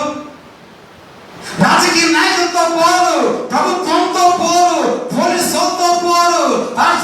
ఏమవుతానా ఈ యొక్క ఇంటికి పునాది వేస్తాను పోరు, ఏమవుతానా స్లాబ్ వేస్తాను జీవీఎంసీతో పోరు, లంచగొడలతో పోరు, రాజకీయ నాయకులతో పోరు పోరు పోరు పోరు. మనస్సు అని తెలుసా? అస్సలు మనస్సు అనట్లేదండి. వండుకున్న కడుపు తినలేకపోతున్నాం, రాత్రి పడుకోలేకపోతున్నాం. ఏం పాపం చేస్తామని అస్సలు మనసు లేదు. పోరు పోరు పోరు. ఎడకెళ్ళిపోతాం, ఎడకు అనిపిస్తుంది, లేక చచ్చిపోతే మంచిది అనిపిస్తుంది. కొందా పరిస్థితి పోవడం. మీకు 1000 మందితో కాపురం చేసిన వాడు అంటాడు, 1000 మందితో కాపులు అంటాడు, దెయ్యాలతో ఒక ఇంట్లో ఉన్నాం కన్నా పోయి మెత్త మీద పడుకోవడం మేలంటాడు. చెడగొడు దాంతో కాపురం చేయడం కన్నా అరణ్యంలో మేలంటాడు. భారత్తో పోరు ఎడతెక్కపడి మంచు లాంటిది అంటాడు. ఈరోజు నీ భారత నీకు పోరా? నీ భర్తతో పోరా? తాగుబోతు భర్తతో వ్యభిచార భర్త విసిగిపోయావా? గయ్యని భారత విసిగిపోయావా? పొగలబోతు కోడతో విసిగిపోయావా? పొరిగింట్లో వస్తువులకు విసిగిపోయావా? ఉద్యోగంలో నీ పై అధికారులతో పోరు విసిగిపోయావా? మనశ్శాంతి నీకు పోట. నీ సరిహద్దుల్లో సమాధానం కలుగా చేయవాడు ఆయనే. చెప్పు గట్టిగా స్తోత్రమని. He is the one who makes peace. He is the peacemaker. సమాధాన కర్తకు అధిపతి అని ఆయనకు పేరు. నా మనకు వచ్చాను, చాలా చెప్పాలి. వచ్చే వారం కొనసాగిస్తాను. సమయాన్ని ముగించేస్తున్నాను. పోరు పోరు, ఎక్కడ చూసిన పోరు, ఎటు చూసిన పోరు, ఎడ పోదాం పోరు. మాట నోటికి రావడం పోయేమో ఆ ఒక్క మాట పట్టుకొని ప్రార్థన చేస్తున్నాను. తుమ్మడాన్ని రాజకీయం చేస్తున్నాను, దగ్గడాన్ని రాజకీయం చేస్తాను, చెమట పుట్టడం రాజకీయం రాజకీయమే, యాక్టం రాజకీయమే, ప్రతి దాన్ని రాజకీయం, ప్రతి దానితో ఏదో ఒక ఇష్యూ పట్టుకోవడము, అలా రేపడము ఒక పరిపాటు అయిపోయింది, అలవాటు అయిపోయింది. పాస్టర్ గారు ఇరవమాకండి, మనస్సు అనుకున్నట్లేదు. ఒకవేళ ఒక మాట చెప్పండి, ఈరోజు ఇదే కారణత బదులుతుంటే అంటాడు దావీదు, ఏం చెప్పండి సార్, నా బాధ ఏం చెప్పుకోను, నాకు వచ్చే బాధ దెబ్బల వల్ల, గాయాల వల్ల, యుద్ధాల వల్ల, కత్తిపోట్లు కాదండి, మాటలు వచ్చిన సమయం, అబద్ధమడే పెదవులు, మోసం నాలుకలు, నాపై లేని నవాండాలు వేసి, నాపై అపనిందలు వేసి, నాపై లేని పని ఆరోపణలు వేసి, ఎక్కడో నా మాని బతుకుతున్నాను, ఏదో నా రాజ్యాన్ని కాపాడుకోవాలి, నా దేవుని నామం గణపరచాలి. ఒక సున్నం తేనివాడు వచ్చి దేవుని అవమానిస్తుంటే చూసి తట్టుకోలేక రక్తం ఉడికెక్కి రోషం తన్నుకొచ్చి అభిషేకించబడిన వాడు సిగ్గు లేకుండా ఇంట్లో కూర్చొని తలుపేసుకొని మన పెద్ద హీరోలాగా ఆ చంపితే నా రాజ్యం ఎత్తాను, నా కూతురుతాను, ఎంత తప్పని ఎంత పనికిరావు, ఎంత మాకు క్షమించండి. సౌలు ఎంత తప్పని దీనికి పనికిరావు, రాజ్యం తన కూతురు ఈ లైగా రాజ్యం లాగా.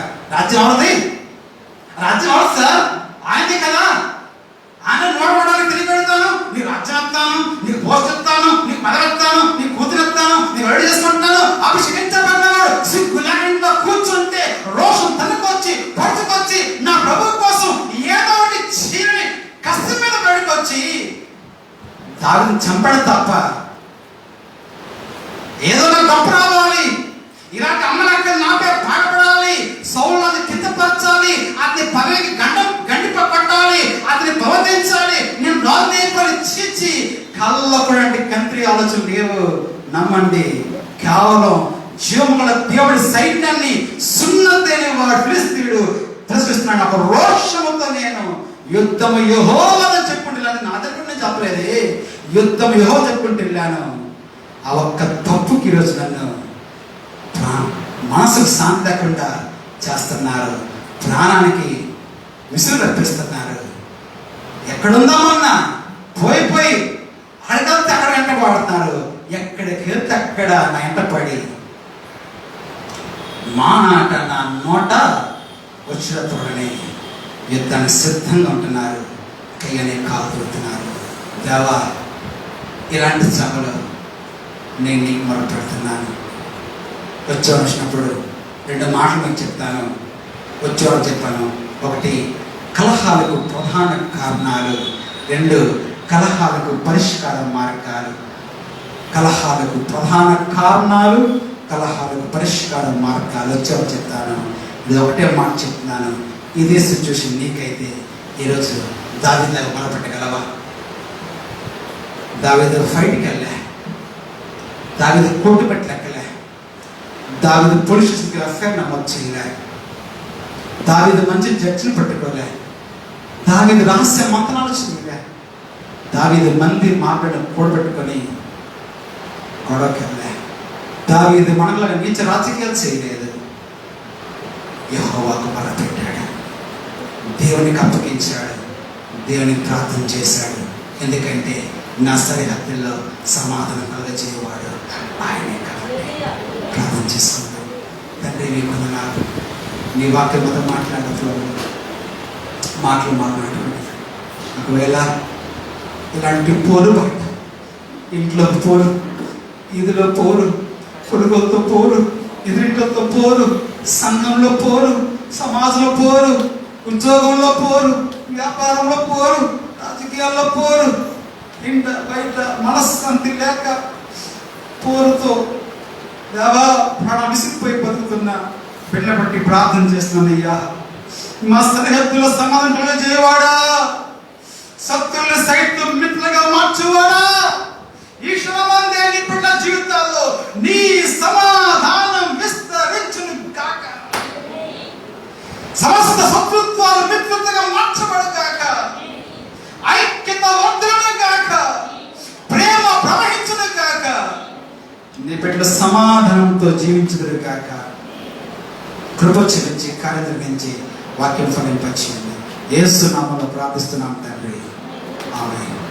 సందర్భంలో పెట్టలు వచ్చి పాట పాడతారు, సమస్య పెట్టలు పాట పాడతారు, మనం తీసుకుంటారు.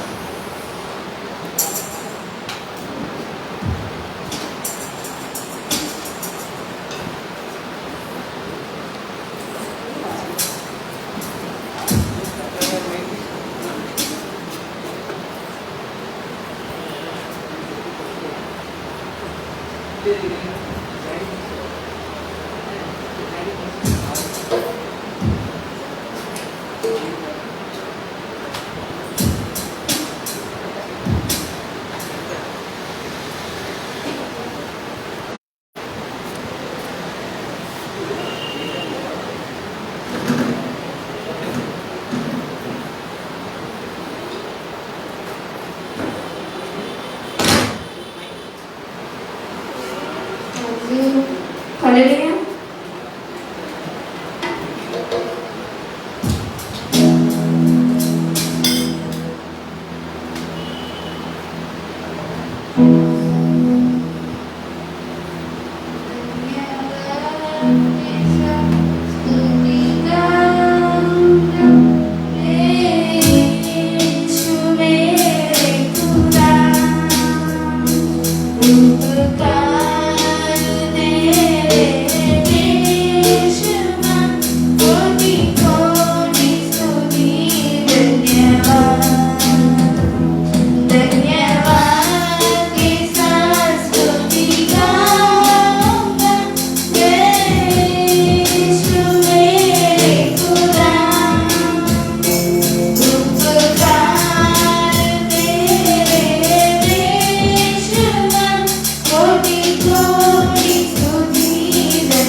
ఈ వారంలో వచ్చినటువంటి నెల కానుకలు ప్రపంచ కానుకలు వివరాలు ఉన్నాయి.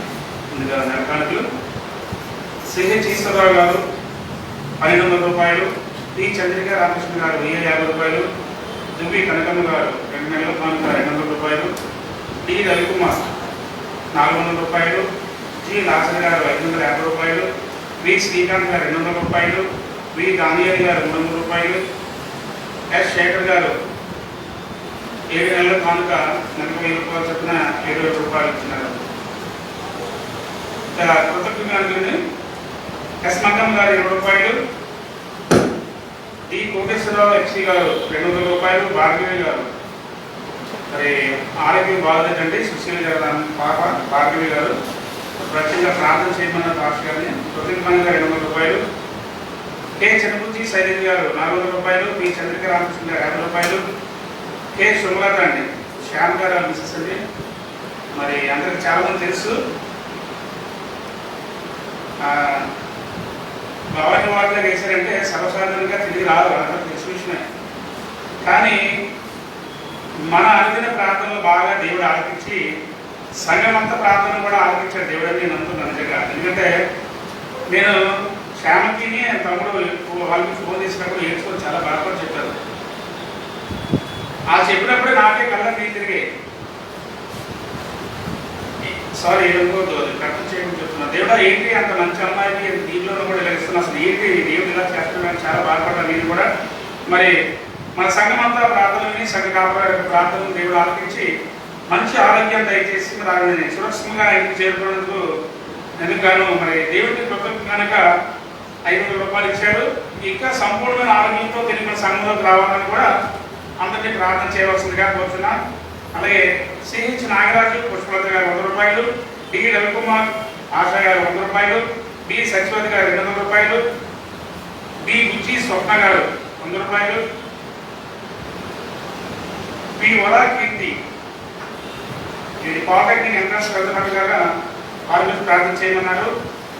డిపి సౌజన్య బర్త్డే ఈరోజు ప్రార్థన చేయమని 100 రూపాయలు కృతజ్ఞతలు ఇచ్చారు. పి రామన్ గారు 200 రూపాయలు, సిహెచ్ రాంబాబు గారు 100 రూపాయలు, రెల్లి విజయమ్మ గారు 200 రూపాయలు, ప్రశాంత్ కావ్య చంద్రిక 100 రూపాయలు, కె కరణం గారు 20 రూపాయలు,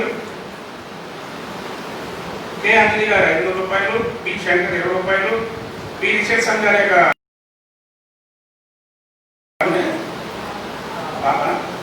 పాప ఈ పుట్టినరోజు అంటే ఈరోజు ప్రార్థన చేయమని ప్రార్థన చేయమని 5 రూపాయలు ఇచ్చారు. వై అఖిల్ నిఖిల్ 50 రూపాయలు. వీటి వరకే ప్రార్థన చేస్తూ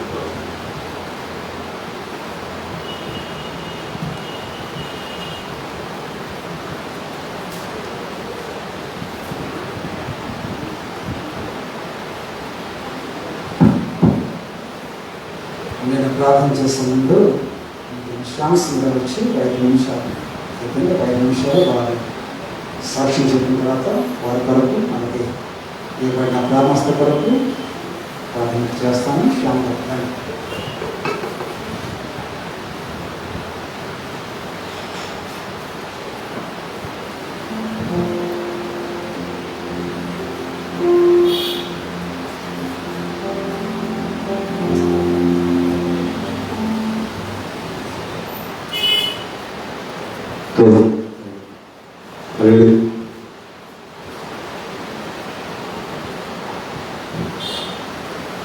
ముందుగా నాకు ఇది అవకాశం ఇచ్చిన దేవునికి అలాగే సంఘ కాపరి గారికి సంఘ కార్యవర్గానికి నా కుటుంబం తరఫున ప్రత్యేక వందనాలు తెలియజేస్తున్నాను.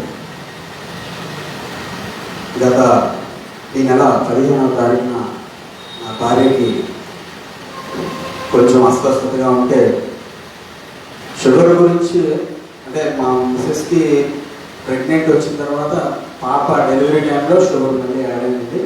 అంతకుముందు షుగర్ లేదు. అయితే మేము ఏజెన్సీకి తీసుకెళ్ళేటప్పుడు చెకప్కి వెళ్ళేటప్పుడల్లా చూపించి ఇంజక్షన్లు ఇచ్చేవారు. చాలామంది ట్యాబ్లెట్ వాడుతున్నారు కానీ తనకి మామూలుగా ముందు నుంచి ఇన్సులిన్ ఇచ్చేవారు. మామూలుగా ఇంజక్షన్ తప్పితే ట్యాబ్లెట్ ఇచ్చేవాడు కాదు. అయితే ఇలా చెకప్కి వెళ్ళినప్పుడల్లా చూపించుకున్నారు, బాగానే ఉందన్నారు. డెలివరీకి ముందు లోపలికి పంపించేటప్పుడు ఆ గది ప్రసూతి గది తీసుకెళ్ళినప్పుడు కూడా షుగర్ చెక్ చేశారు, నార్మల్గా ఉందన్నారు. అంతా అయిపోయింది. ఒక 1 month తర్వాత అక్కడి నుంచి దేవుడు మంచి బిడ్డను అనుగ్రహించాడు. ఆ తర్వాత ఇక్కడికి తీసుకొచ్చి 1 month అయిన తర్వాత ఒక నెలలో ఇక్కడ తీసుకొచ్చిన తర్వాత 1 month బాగానే ఉందండి.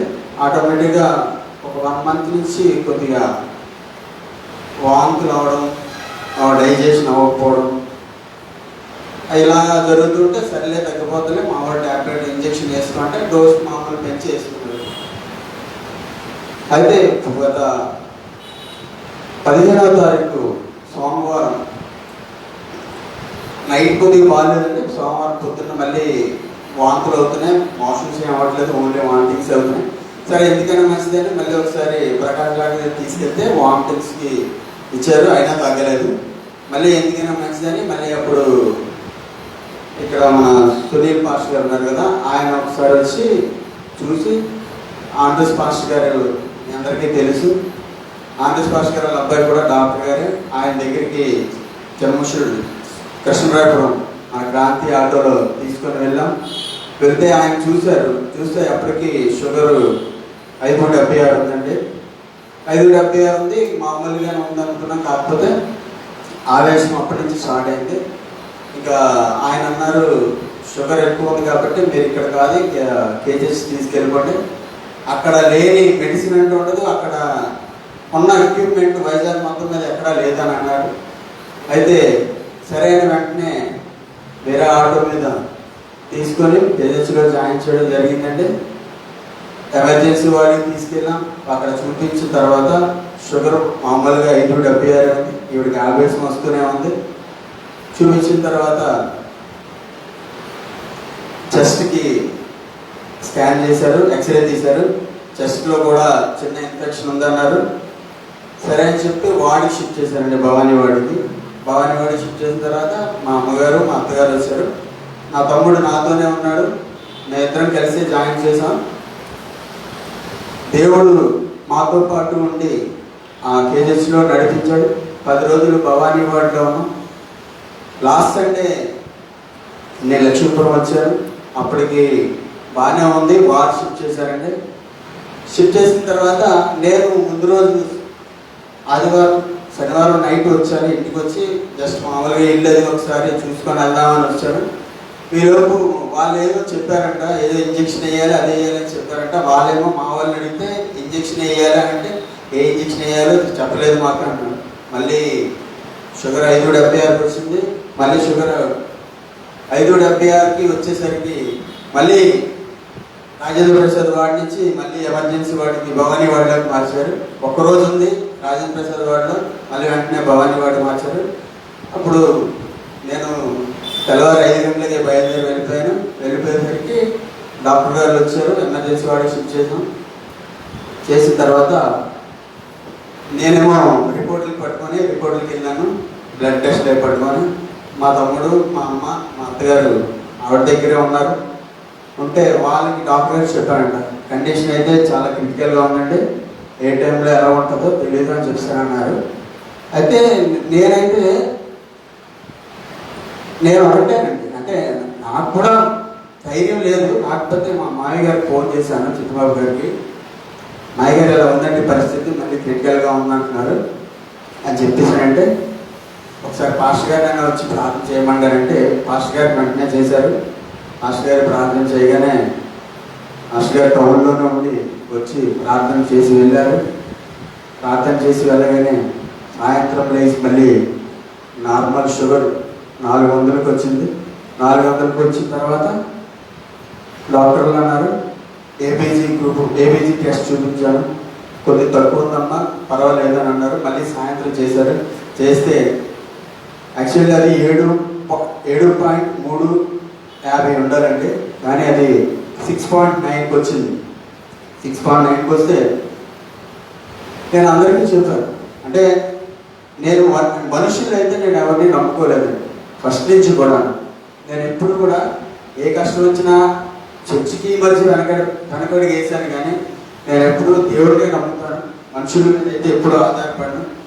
ఏదో రకంగా నాకు ఏ రకంగానైనా దేవుడు నాకు సహాయం చేస్తాడు. కానీ నేను ఒకటే ఆలోచించాను, దేవుడా నీకు సాధ్యమైతే ఈ పని ఈవిడ బ్రతికించు. ఎందుకంటే పెళ్లి చేసుకునేటప్పుడు ఆవిడ చేత నా చేత ప్రమాణాలు చేయించారు. కలిమి ఎందును లేమి ఎందును వ్యాధి ఎందును బాధ ఎందును అని చెప్పారు కదా. మీరు చిత్తమైతే ఆవిడ మళ్ళీ తిరిగి నా పిల్లలతో సంతోషంగా ఉండలాగా మీరు చేయండి అని చెప్పి ఒక రాత్రి నేను ప్రార్థన చేశానండి. తర్వాత ఇక్కడ అందరితో చెప్పాను. స్త్రీలందరూ చాలా వేదనతో నా భార్య ఆరోగ్యం గురించి సంఘమంతా స్త్రీల సమాజం వారు ఎంతో కన్నీటి ప్రార్థన చేశారు. నిజంగా సంఘానికి అంతటికి నా కుటుంబం తరఫున నా భార్యకి మంచి ఆరోగ్యం ఇచ్చిన దేవునికి మీ అందరికీ ప్రత్యేక వందనాలు తెలియజేస్తున్నానండి. మొన్న శుక్రవారం నాడు డిశ్చార్జ్ ఇచ్చారు. శుక్రవారం డిశ్చార్జ్ ఇచ్చిన తర్వాత మా ఇంటికి తీసుకొచ్చి మళ్ళీ వాళ్ళ అమ్మగారింటి దగ్గర ఒక 10 రోజులు ఉంటారంటే తిరిగి పంపించానండి. దేవుడు మా కుటుంబాన్ని ఎంతో ఆదరించాడు.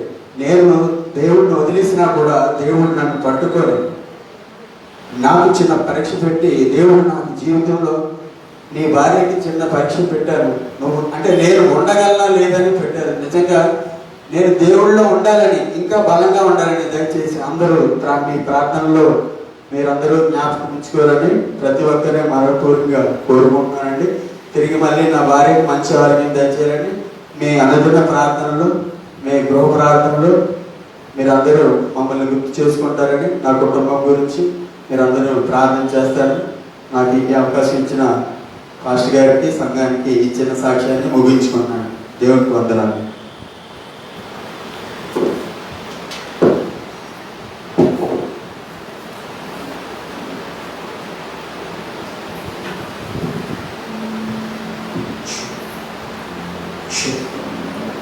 ఎంత గొప్ప సాక్ష్యం, ఎంత గొప్ప సాక్ష్యంని మీరు అంత మౌనంగా ఎలా కూర్చోగలరు నాకు అర్థం అవ్వలేదు.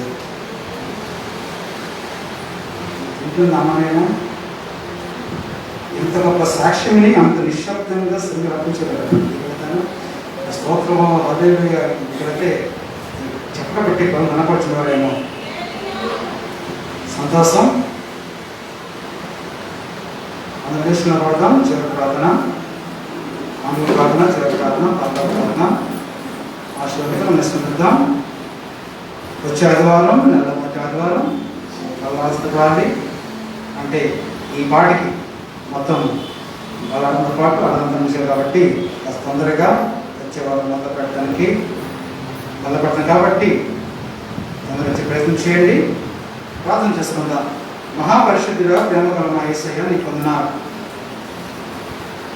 మరణం తప్పితే ఎక్కువ కోసం దేవా, మేము మృతం సదులు చేయవాడు దేవా, నేను విశ్వాసం ఉంటున్న వాడు ఎన్నటికీ చనిపోయి చెప్పిన వాడు నీవు ప్రభావ, మరణంతో సవాల్సిన వాడు నీవు ప్రభావ దేవా, సమాధిలో నుంచి మా ప్రాణాన్ని విమోచించిన వాడు నీవు ప్రభావ నీకు వందనాలు. దేవా నీకు వందనాలు. గొప్ప మాట పట్టేసి గొప్ప కారణం అన్నావు దేవా, జ్ఞానం పెట్టింది దీవించి స్వస్థపరిచి దేవా నీకు నాయన దేవా, ఎంతమంది ప్రార్థన చేసినా డాక్టర్లు ఎంత చక్కటి వైద్యం ఇచ్చినా నీ కృపే పెట్టి స్వస్థపరిచింది. జీవితకాలం అంతా దేవా భార్య భక్తులను కూడా ప్రభావ నీకు సాక్షులే. మీరు ఇచ్చిన ఈ ఆయుష్ని, ఇచ్చిన ఈ మరో జీవితాన్ని నీ మహిమాంతమే జీవించడానికి అవకాశం కలిగించమని ఇంతకాలం తెలియకో లోకం కొరకు లోకంలో జీవించలేవు ప్రభావ. నీ దగ్గర నుంచి అయినా నీ పట్ల భయం భక్తి కలిగి తుది శ్వాసకు ప్రభావ నీ కొరకు జీవించే జీవితాలు వారికి జీవించమని ప్రార్థన చేస్తున్నాను.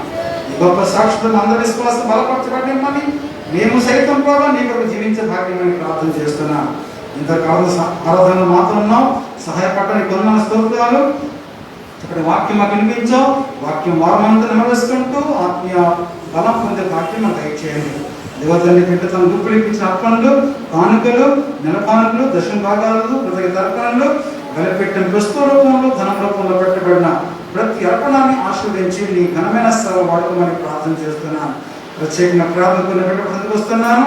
మంగళంగా దీవించండి, స్వస్థపరచండి. కోటేశ్వర గారిని, భార్గవిని, శైలస్ కుటుంబాన్ని, నాగకృష్ణ కుటుంబాన్ని, చంద్రిక రామకృష్ణ కుటుంబాన్ని జ్ఞాపకం చేసుకోండి. రవికుమార్ అయ్యా, సత్యవతి గారు దేవ బిడ్డ బట్టి ప్రార్థన చేస్తున్నాను, దీవించండి, బలపరచండి, ఆరోగ్యం కొత్త కాపాలని ప్రార్థన చేస్తున్నాను. ఒకసారి ప్రభావ బిడ్డ సున్నత బట్టి ప్రార్థన చేస్తున్నాను, రక్తాన్ని పోషించండి, స్వస్థపరిచావు, ఇంకా సంపూర్ణ ఆరోగ్యం ఇచ్చి ప్రభావ దేవా తండ్రి ప్రభు నా దూడల గంతులు వేస్తూ నీ గణపరచడానికి శక్తితో బలంతో పెట్టి నింపమని ప్రార్థన చేస్తున్నాను. అలాగే మా ప్రభావ గురించి స్వప్న ప్రార్థన పెట్టి దీవించి ఆశ్రయించండి, దంపతుల ప్రభావ నీకు కూడా దీవించమని ప్రార్థన చేస్తున్నాను. కుమార్తె వరకింటి మా ప్రభావ పాలిటెక్ ఎగ్జామ్స్ రాసి రాయబోతుంది, వీటిని దీవించండి, ఈ పరీక్ష అంతలో పెట్టి విజయం ఇచ్చి మా ప్రభావ గణపరచమని ప్రార్థన చేస్తున్నాను.